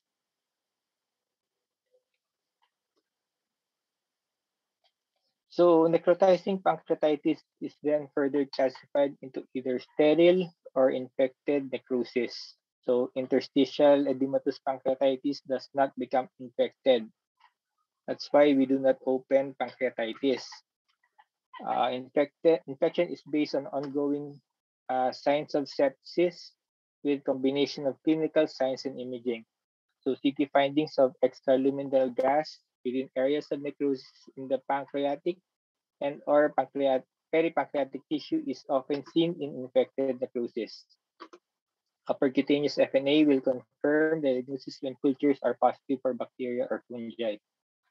It is important to note that the sterile necrosis may become infected secondary to percutaneous, endoscopic, or surgical interventions and is associated with increased in morbidity and mortality. Thus, the intervention should only be performed in cases where a high index of suspicion of infected necrosis is entertained. So this is a CT scan imaging showing necrotizing pancreatitis as seen by the non-enhancement of their pancreatic parenchyma because they're all debris. This evidence also is also present. There is also evidence of air bubbles or extraluminal gas within the areas of necrosis, which may indicate infected necrosis or abscess.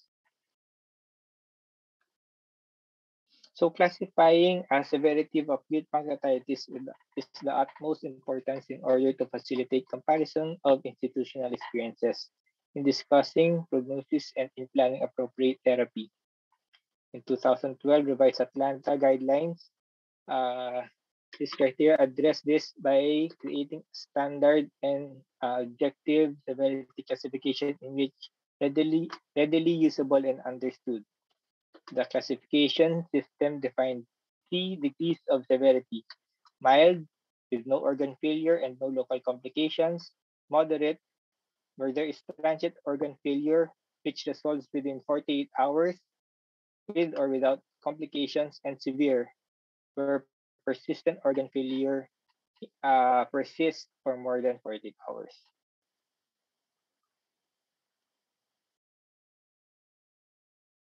So with regards to the disease severity, the most reliable indicator is the presence of persistent organ failure for more than 48 hours. With extensive literature review, the modified Marshall scoring system was chosen since it does not require unique assay or advanced critical care monitoring system. With this system, disease severity is classified easily and objectively. The modified Marshall scoring system evaluates 3 organ systems, which is mostly commonly affected by acute pancreatitis. So the respiratory, the cardiovascular, and the renal. Persistent organ failure was defined objectively as a score of 2 or more for longer than 48 hours, or one or more of the 3 organ system, or one or more of the 3 organ system. So in contrast, transient organ failure is a score of 2 or more for one or more of the 3 systems, which resolves within, again, 48 hours. And if this is present, then the patient is classified only as moderate acute pancreatitis. So we can only classify a patient with moderate acute pancreatitis after the 48 hour. So likely any prognostic scoring tool, it is important to note that the patient can and should be reevaluated using modified Marshall scoring system during the course of hospitalization. So there are other scoring systems available, the Ranson's criteria, the BISAP, and even the Apache. So management, early recognition of the disease severity is important to identify patients on admission or during the first 24 to 48 hours who will require aggressive resuscitation and treatment. These patients should be treated in an ICU or transferred to a high highly specialized care hospital. As the cornerstone of the treatment of pancreatitis, treatment still the same across all severity levels. So it is aggressive fluid management, bowel rest, control of pain, broad spectrum antibiotics for patients with signs of uh, infection.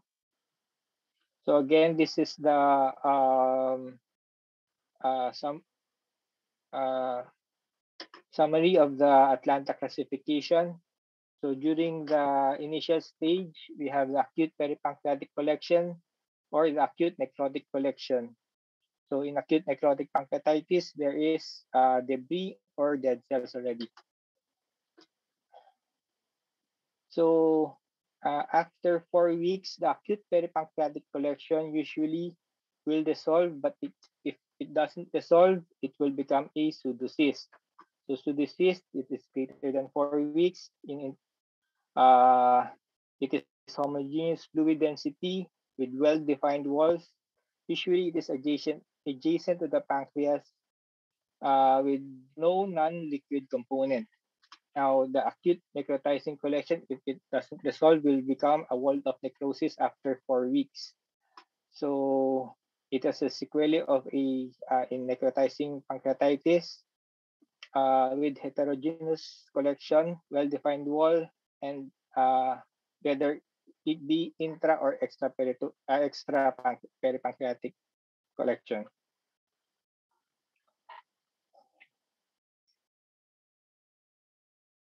So here we can see a pseudocyst inside the pancreas.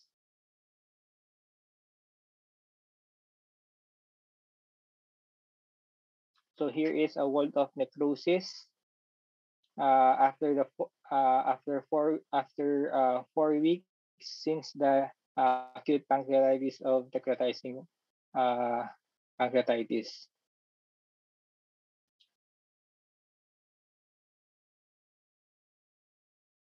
So again, the treatment, hospitalization for observation and diagnostic study.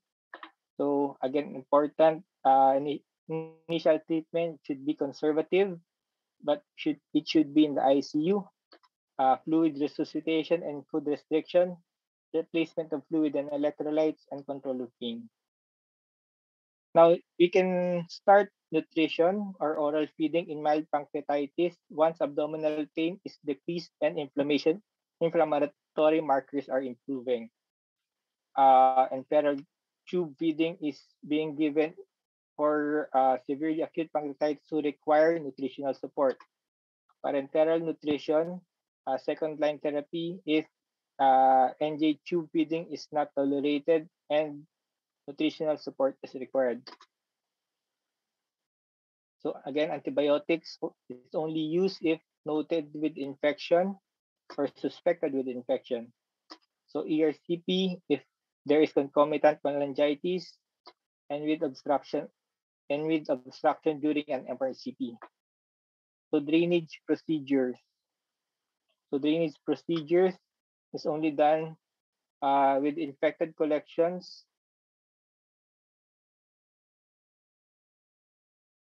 and it is preferred after the collection is encapsulated after 4 weeks. So acute peripancreatic fluid collection, it is managed conservatively. Pseudocyst usually resolves 70 to 80% of cases. So intervention is delayed up to 6 weeks after the onset of acute pancreatitis.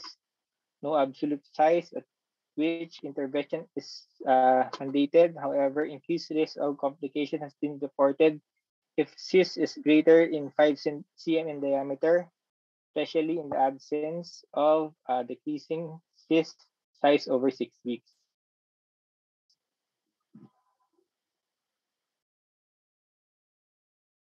So pseudocyst is drained endoscopically using a transmural approach, preferred when anatomy allows a direct drainage into the stomach or duodenum with or without transpapillary drainage. Surgical approach, cyst is located away from when the cyst is located away from the stomach or duodenum. So we do a cystogastrostomy or cystoduodenostomy, or cystojejunostomy.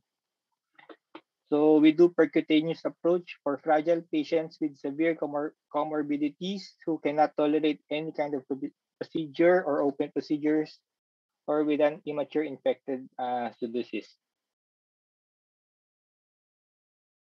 So acute necrotic collection and wall of necrosis, most of the ANC are sterile and will resolve again in 70 to 80% of cases.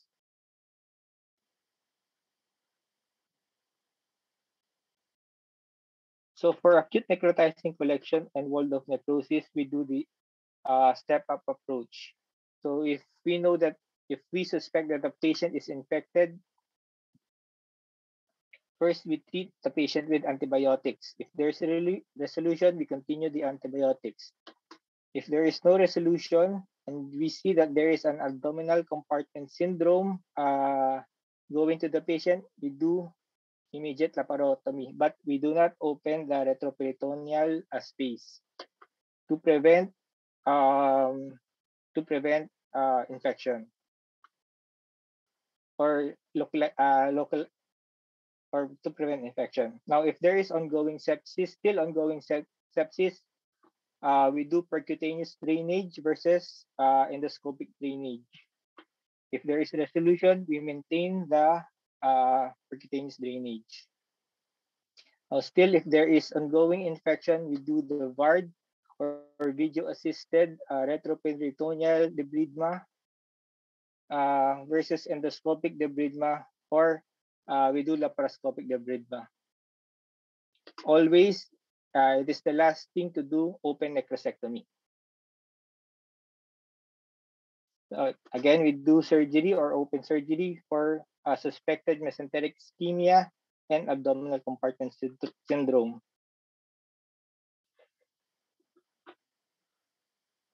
So treatment of gallstone pancreatitis, of course, we always go back to the Tokyo guidelines.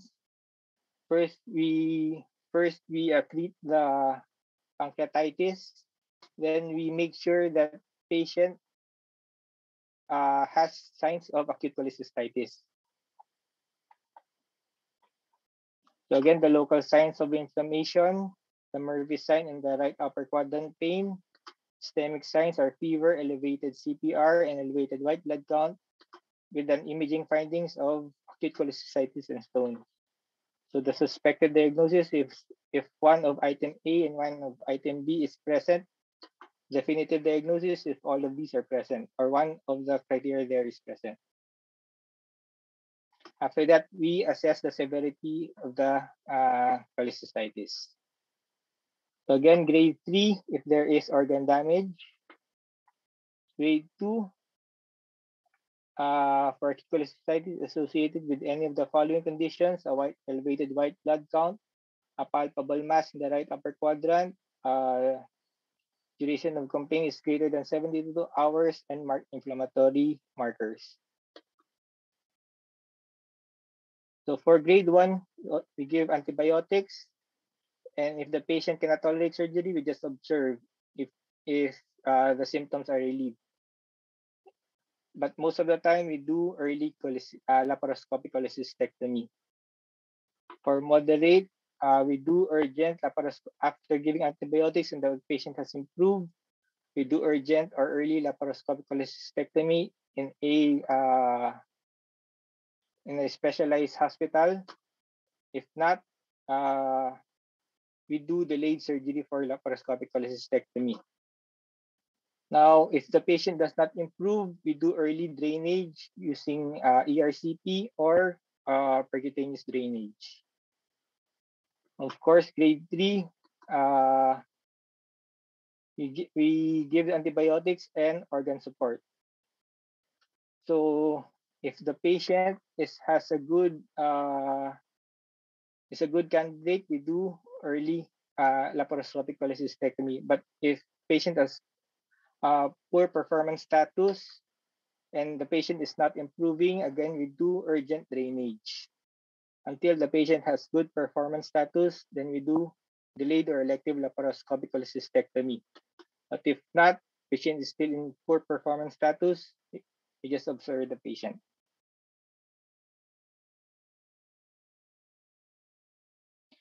Treatment for biliary pancreatitis, urgent cholecystectomy within the first 48 to 72 hours of admission, or briefly delay the admission of greater than 72 hours, but within the same hospitalization to resolve pancreatitis. Now, for chronic pancreatitis, it is a chronic inflammatory condition associated with chronic alcohol consumption and abuse in 70% of patients. The most common symptoms would be pain, malabsorption, and diabetes. So still, you do ultrasound, CT scan, or endoscopic ultrasound or ERCP. So on the left is a normal-looking pancreas. As inflammation sets in, the acinar cells degrade the pancreas little by little until the obvious parenchyma is fibrotic-looking. Ducts are being disrupted because of the stricture inflammation. That's why we can see dilated ducts and stone formation or calcifications with fibrosis. Here we notice the pancreas is enlarged, but the enlargement of the pancreas is non-functional. So you can see dilated ducts, dilated separate ducts, or isolated ducts with formation of calcified stones. So parenchyma is thinned out due to the degradation of the pancreas itself. So treating chronic pancreatitis, we address the pain with analgesics or opioids. We abstain them from alcohol. Usually, they will be relieved in 60 to 75% of the time. Sometimes we give CSTK, we do neurolysis, and sometimes endoscopic treatment to relieve the pressure. So we reserve surgery for patients who failed medical treatment. So the options are sphincteroplasty, drainage procedure, and resection. So pesto procedure is done by opening up the pancreatic duct from head to tail, attach a limb of the small bowel to the duct, draining the duct, the intestines, then proceed with the roux. So in operation, this is a Geiger operation. It involves removing almost all of the head of the pancreas, saving the duodenum and the stomach and the bile duct. Then a portion of the small intestine is anastomosed to the remaining parts of the pancreas, finishing off again with the roux. Fay procedure is a combination of the two previous procedures. So it is a local resection of the pancreatic head combined with the lateral pancreaticojejunostomy. It is designed to leave the duodenum and common bile duct intact, remove the diseased tissue within the diseased tissue of the pancreatic head, and decompresses the entire the pancreatic ductal system. So we go to the cystic neoplasms of the pancreas. So cysts are sometimes through epithelial cysts, pseudocysts, cystic pancreas, cystic pancreatic neoplasms, and solid pancreatic neoplasm. So what I'm going to discuss are the most common, the serous cystadenoma, the mucinous cystic neoplasms, and the IPMN. So here we can see the difference between the pseudocyst and the cystic neoplasm. Usually the pseudocyst doesn't have a history of pancreatitis or trauma, and the walls are non-enhancing. So in cystic neoplasm, there's no history of pancreatitis or trauma, but sometimes they can cause also pancreatitis. They are subdivided into microcystic, which are the serous cystadenoma, the side branch IPMN or intraductal papillary neoplasms. The macrocystic are the mucinous cystic neoplasms or the main duct type of IPMN.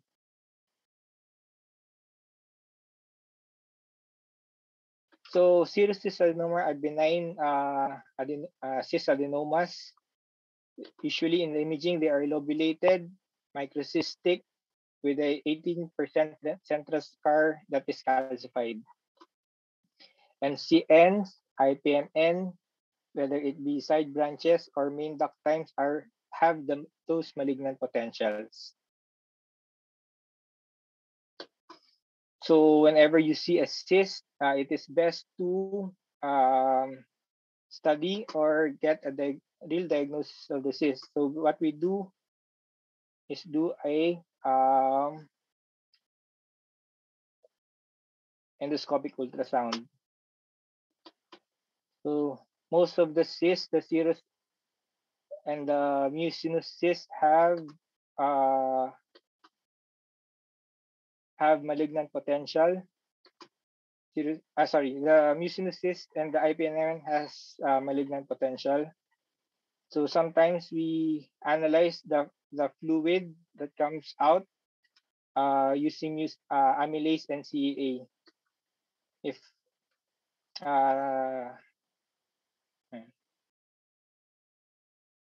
okay, in assessing the pancreatic cyst cancer risk, usually the raw features of the low risk or becoming cancer, no symptoms is caused by the cyst that are small in size or 1 cm in diameter, a thin wall cyst, and no widening of the main pancreatic duct. Cysts that have high risk for being cancer are symptomatic cysts that usually it causes jaundice, nausea, vomiting, or pain. Large cyst about 1 cm in diameter or more, and thickened cyst wall. And usually they have widened main pancreatic duct. So it occurs anywhere from the head, neck, body, or tail of the pancreas. So pancreatic malignancies. Okay. Pancreas an exocrine or has a exocrine component or the acinar cells. Usually malignancies, they comprise about 1 to 2%, and they are more aggressive type. So the endocrine comes from the neuroendocrine line of cells, approximately comprising 3 to 5% of malignancies of the pancreas. And the ductal cells, which I'm going to talk about, comprise 80 to 90% of pancreatic malignancies. They are the most common malignancies of pancreas to date. The cancers may arise from pre-malignant conditions like, again, the IPMN or the interductal papillary mucinous neoplasms, the mucinous cystic neoplasms. So just in comparison to colon cancers, they are like polyps or adenomas that develop into cancers.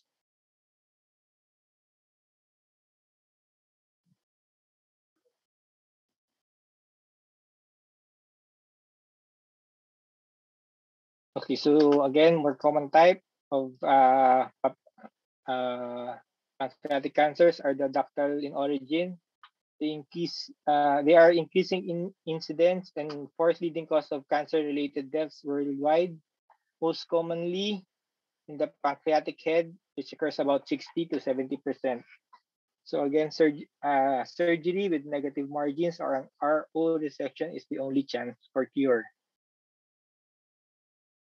So what are the risk factors? Usually genetic predisposition. They have the sudden onset of diabetes, increased BMI, and chronic pancreatitis. So they are being presented with non-specific vague abdominal pain with weight loss, cancer-associated anorexia, and malabsorption. Pain usually is epigastric in origin, radiating to the back, and late onset of diabetes without antecedent risk.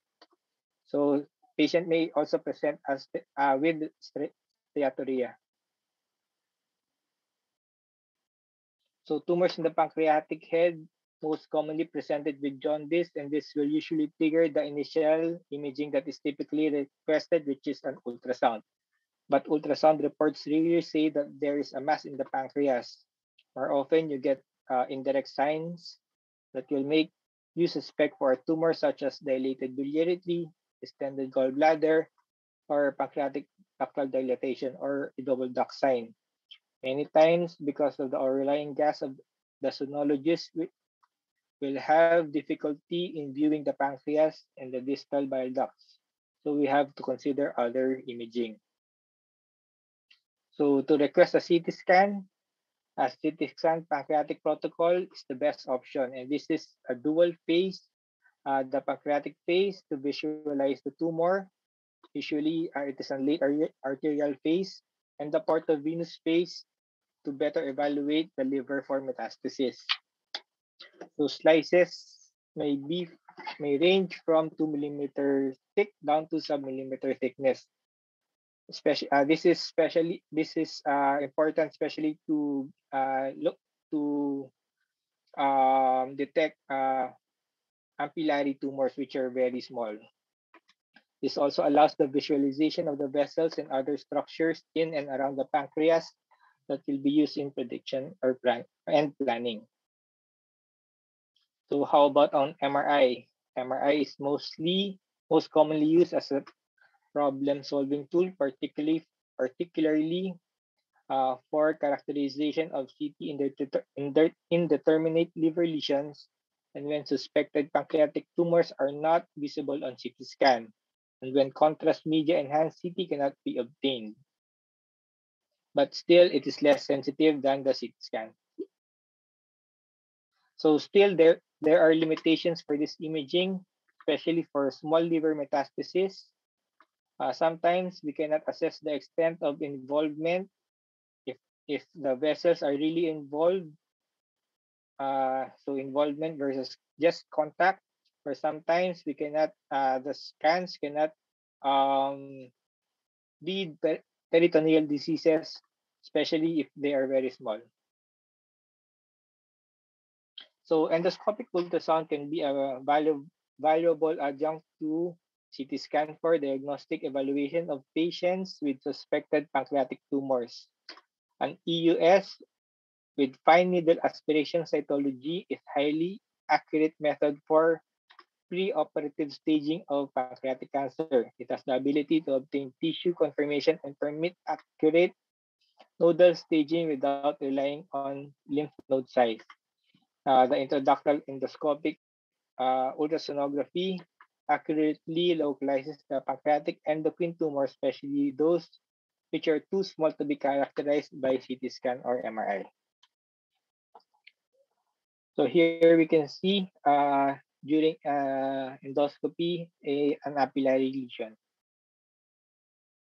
Okay, now we have established a pancreatic head mass which look like a typical adenocarcinoma, and we've ruled out metastatic disease. What do we do next? You can see there are a lot of options on NCCN to consider, like again EUS with FNA, consider MRI, consider PET-CT scan on high-risk patients. But how about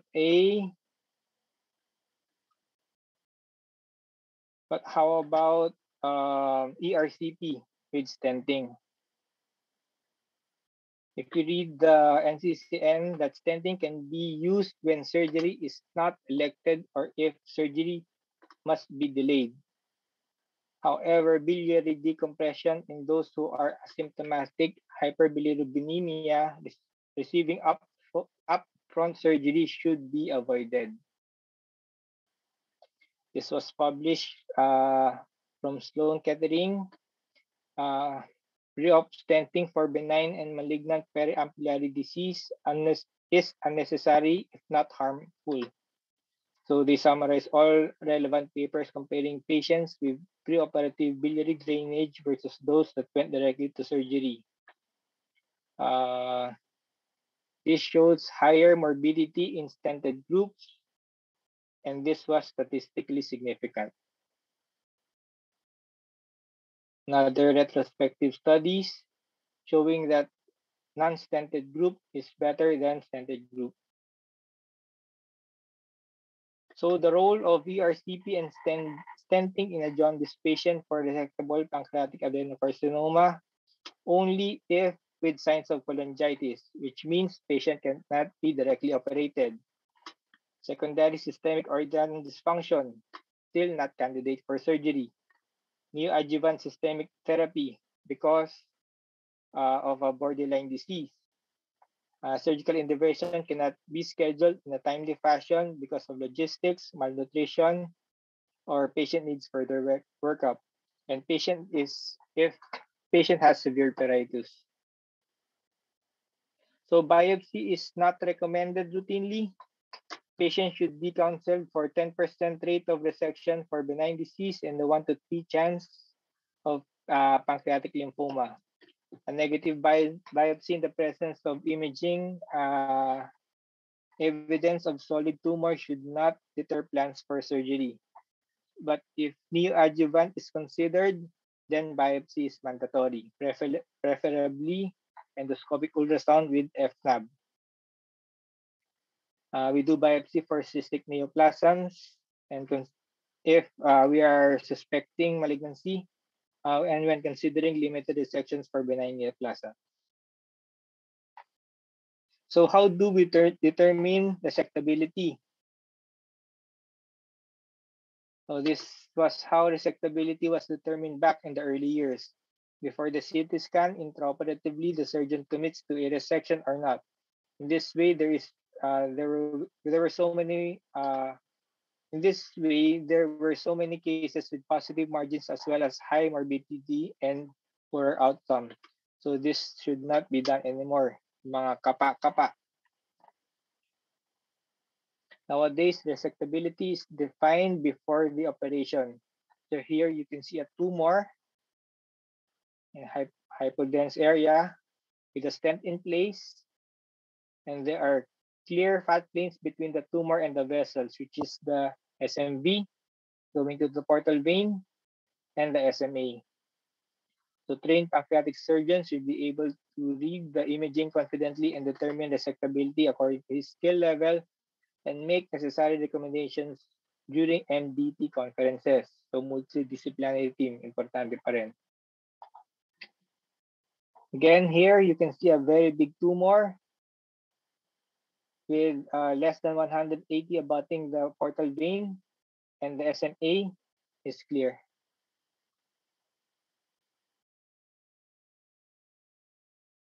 So determine resectability. If it is resectable if no arterial tumor is in contact with the celiac axis or the celiac artery, the superior mesenteric artery, or the common hepatic artery, or there is no tumor contact with the superior mesenteric vein or portal vein, or less than 180-degree contact without vein contour irregularity. Ibig sabihin, wala. Kailangan smooth looking pa yung sa portal vein or SMV. Now, it becomes borderline resectable if the solid tumor contact with the common hepatic artery without extension to the celiac artery, or hepatic artery bifurcation, allowing for safe and complete resection and reconstruction, or there is no solid tumor contact with the SMA of less than 180 degrees. In the venous portion, the solid tumor contact with the SMV or portal vein should be greater than 180 degrees. Contact with less than 180 degrees with contour irregularity of the vein or thrombosis of the vein, but with suitable vessel proximal and distal to the site of involvement, allowing safe and complete dissection for vein reconstruction. So it becomes borderline.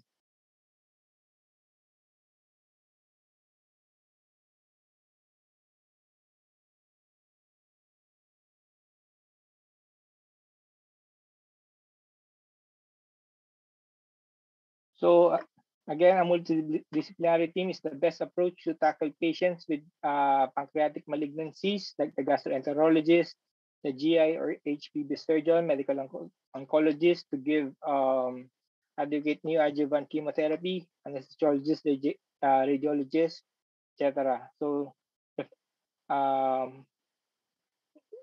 patients should be referred to centers that handle pancreatic malignancies The definitive diagnosis and staging is recommended.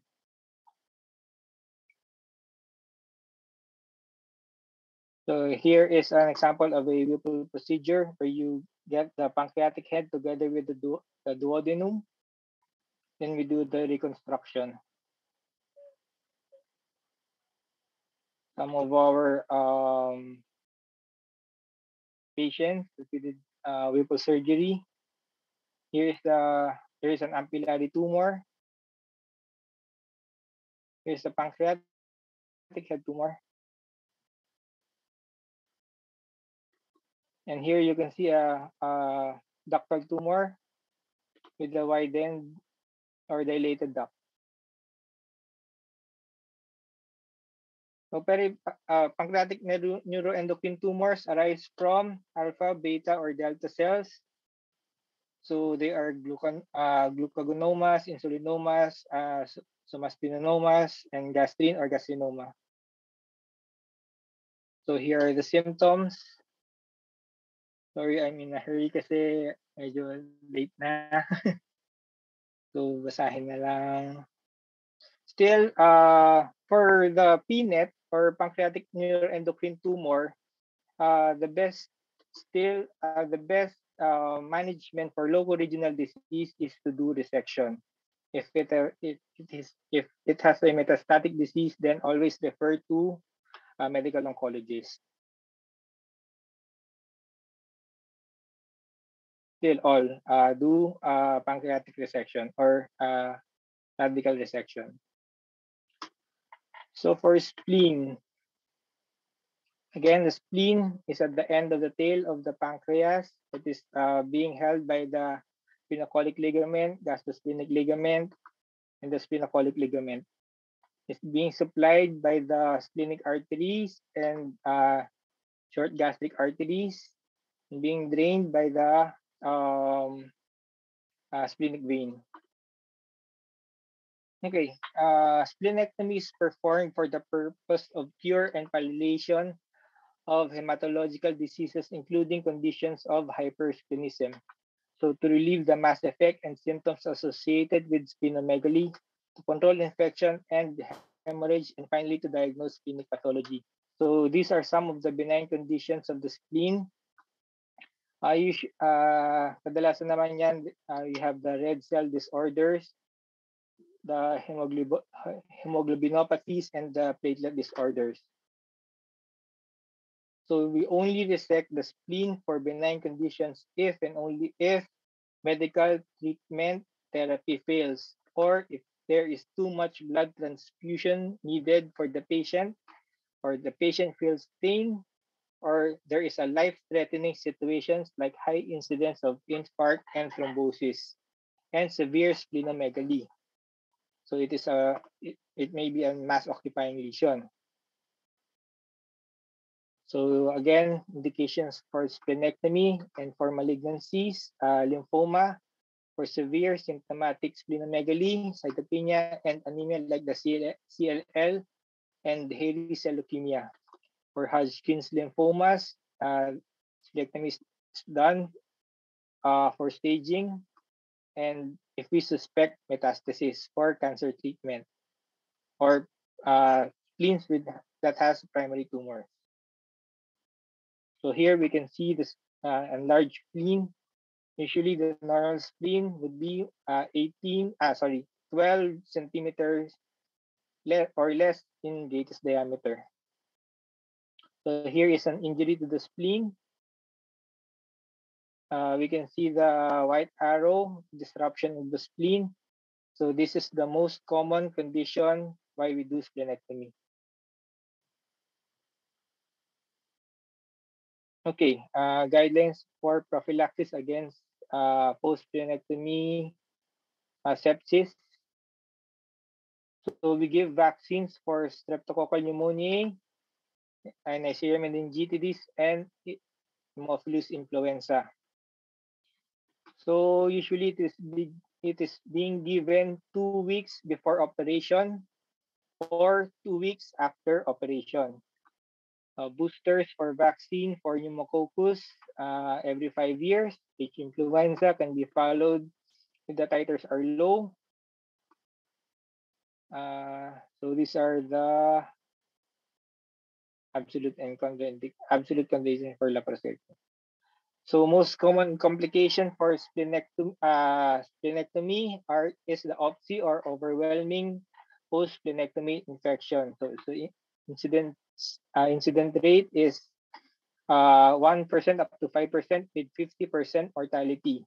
So the risk factors are children less than 15 years old, with patients who are immunosuppressed, patients with hematologic disorders, and highest usually seen in the first 2 years of post splenectomy. So vaccination again should be 14 days prior or after the splenectomy. So that's my last slide. Thank you, everyone.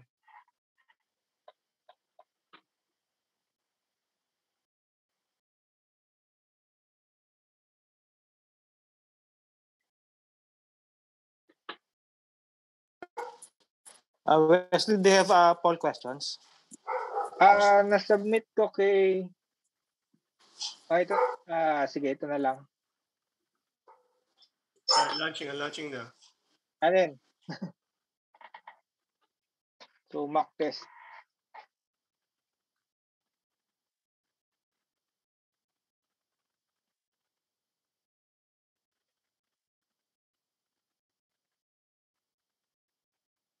So, in scenario 1, 35-year-old male came to the ER due to epigastric pain. Patient had an episode of severe epigastric pain, radiating to the back after binge of drinking alcohol 5 weeks ago. He did not seek medical consultation and self-medicated with pain relievers. Severity of epigastric pain decreased. However, he still had intermittent epigastric pain for the past few weeks. 2 days prior, patient noted increased severity of epigastric pain with accompanied undocumented fever. On workup, white blood count was elevated at 15.5.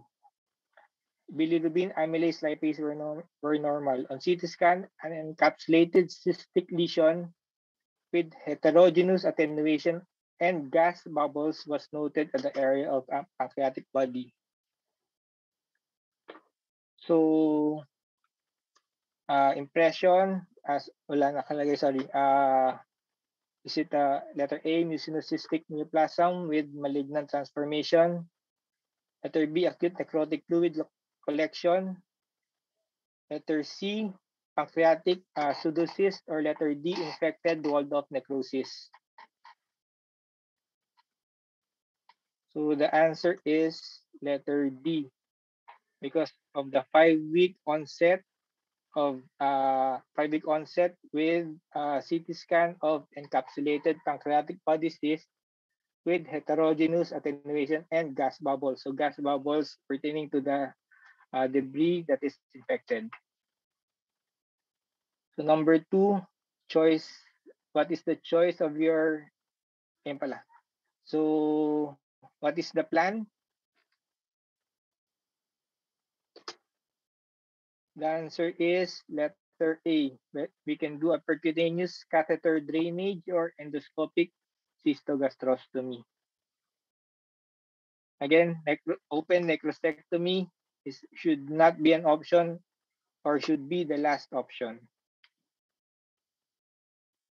If the percutaneous catheter drainage or endoscopic cystogastrostomy fail, we can do a video-assisted retroperitoneal debridement or VARD. So in scenario 2, a 55-year-old male came in for consult due to jaundice. 2 weeks prior to consultation, patient noted intermittent, vague epigastric pain, and self-medicated with analgesics. 3 days prior to consultation, patient noted tea-colored urine followed by jaundice. No history of fever and denies weight loss. He consulted a private clinic. Labs were requested. WBC normal. Bilirubins were elevated. at 105 millimoles per liter. CA19-9 was elevated at 96 units per liter. On multiphasic CT scan, an ill-defined mass was noted at the pancreatic head.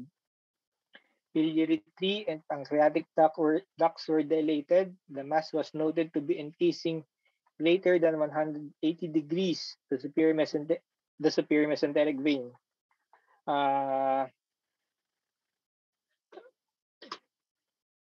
Superior mesenteric vein, 1.5 below the portal vein, SMV splenic junction, and with abutment of the superior mesenteric artery but less than 180 degrees. Chest CT scan was negative. So what is our primary impression?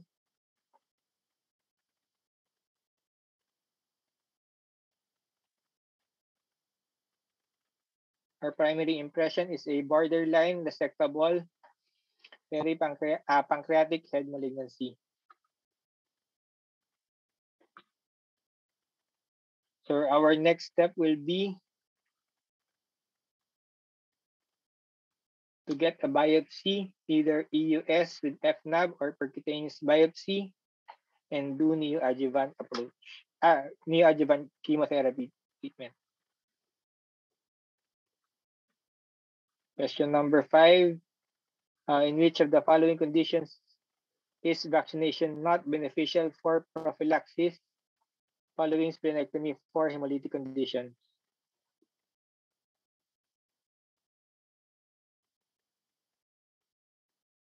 So the answer is letter D. So we should have vaccines for pneumococcal pneumonia, Haemophilus, and meningococcemia.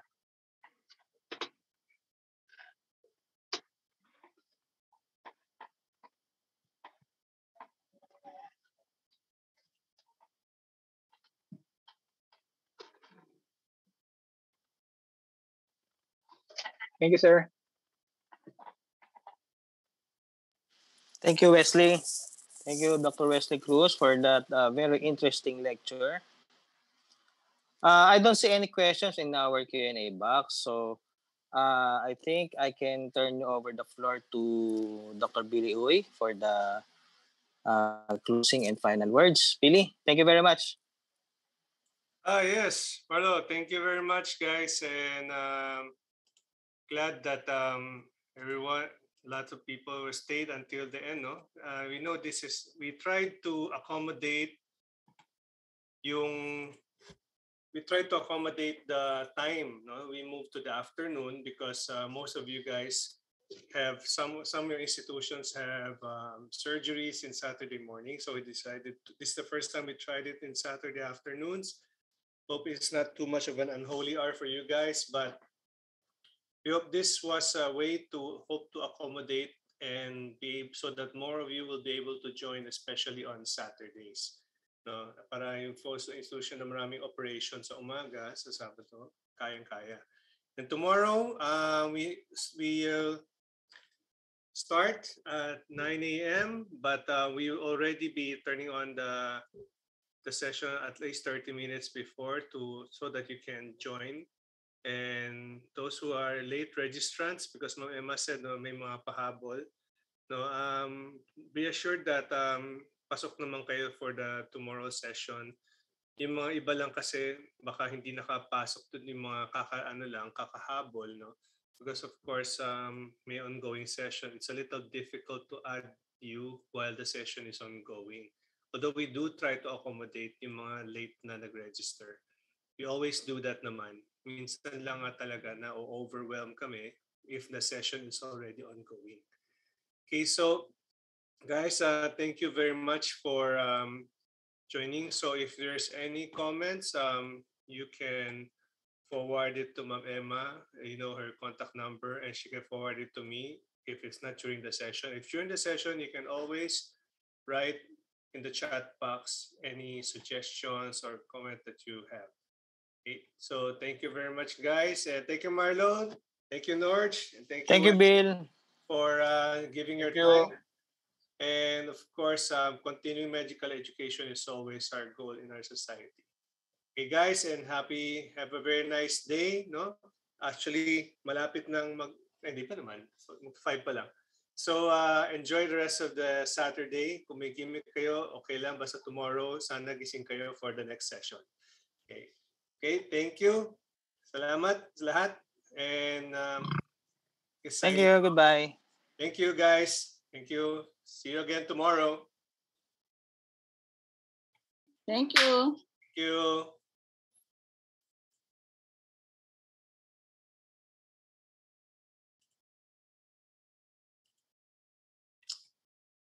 Wala.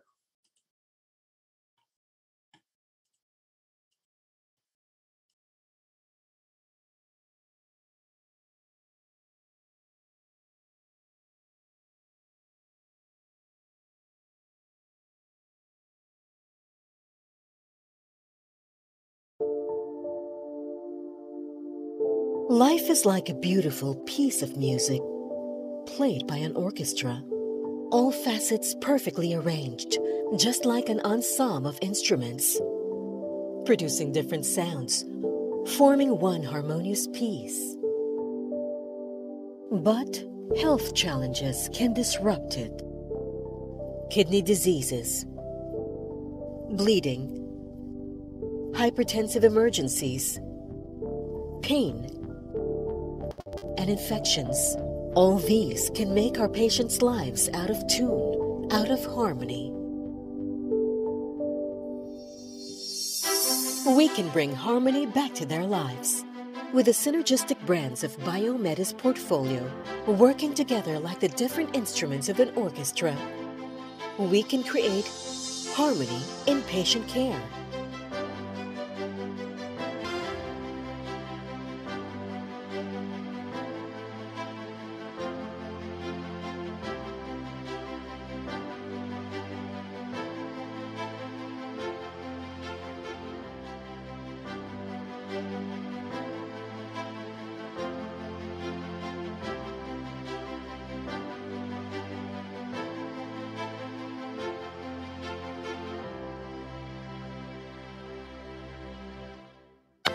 Here are your trusted brands that can be your instruments in treating various health conditions and in bringing solutions to your patients.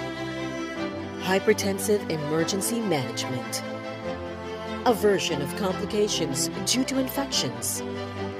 Relief from pain. Management of kidney disease. Optimum primary care. No to bleeding. Yes to better health.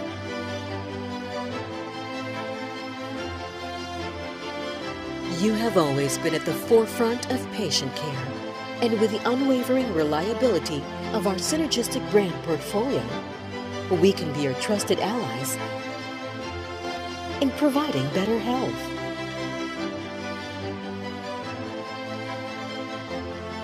We are one with you. Together, we can achieve the perfect harmony in patient care.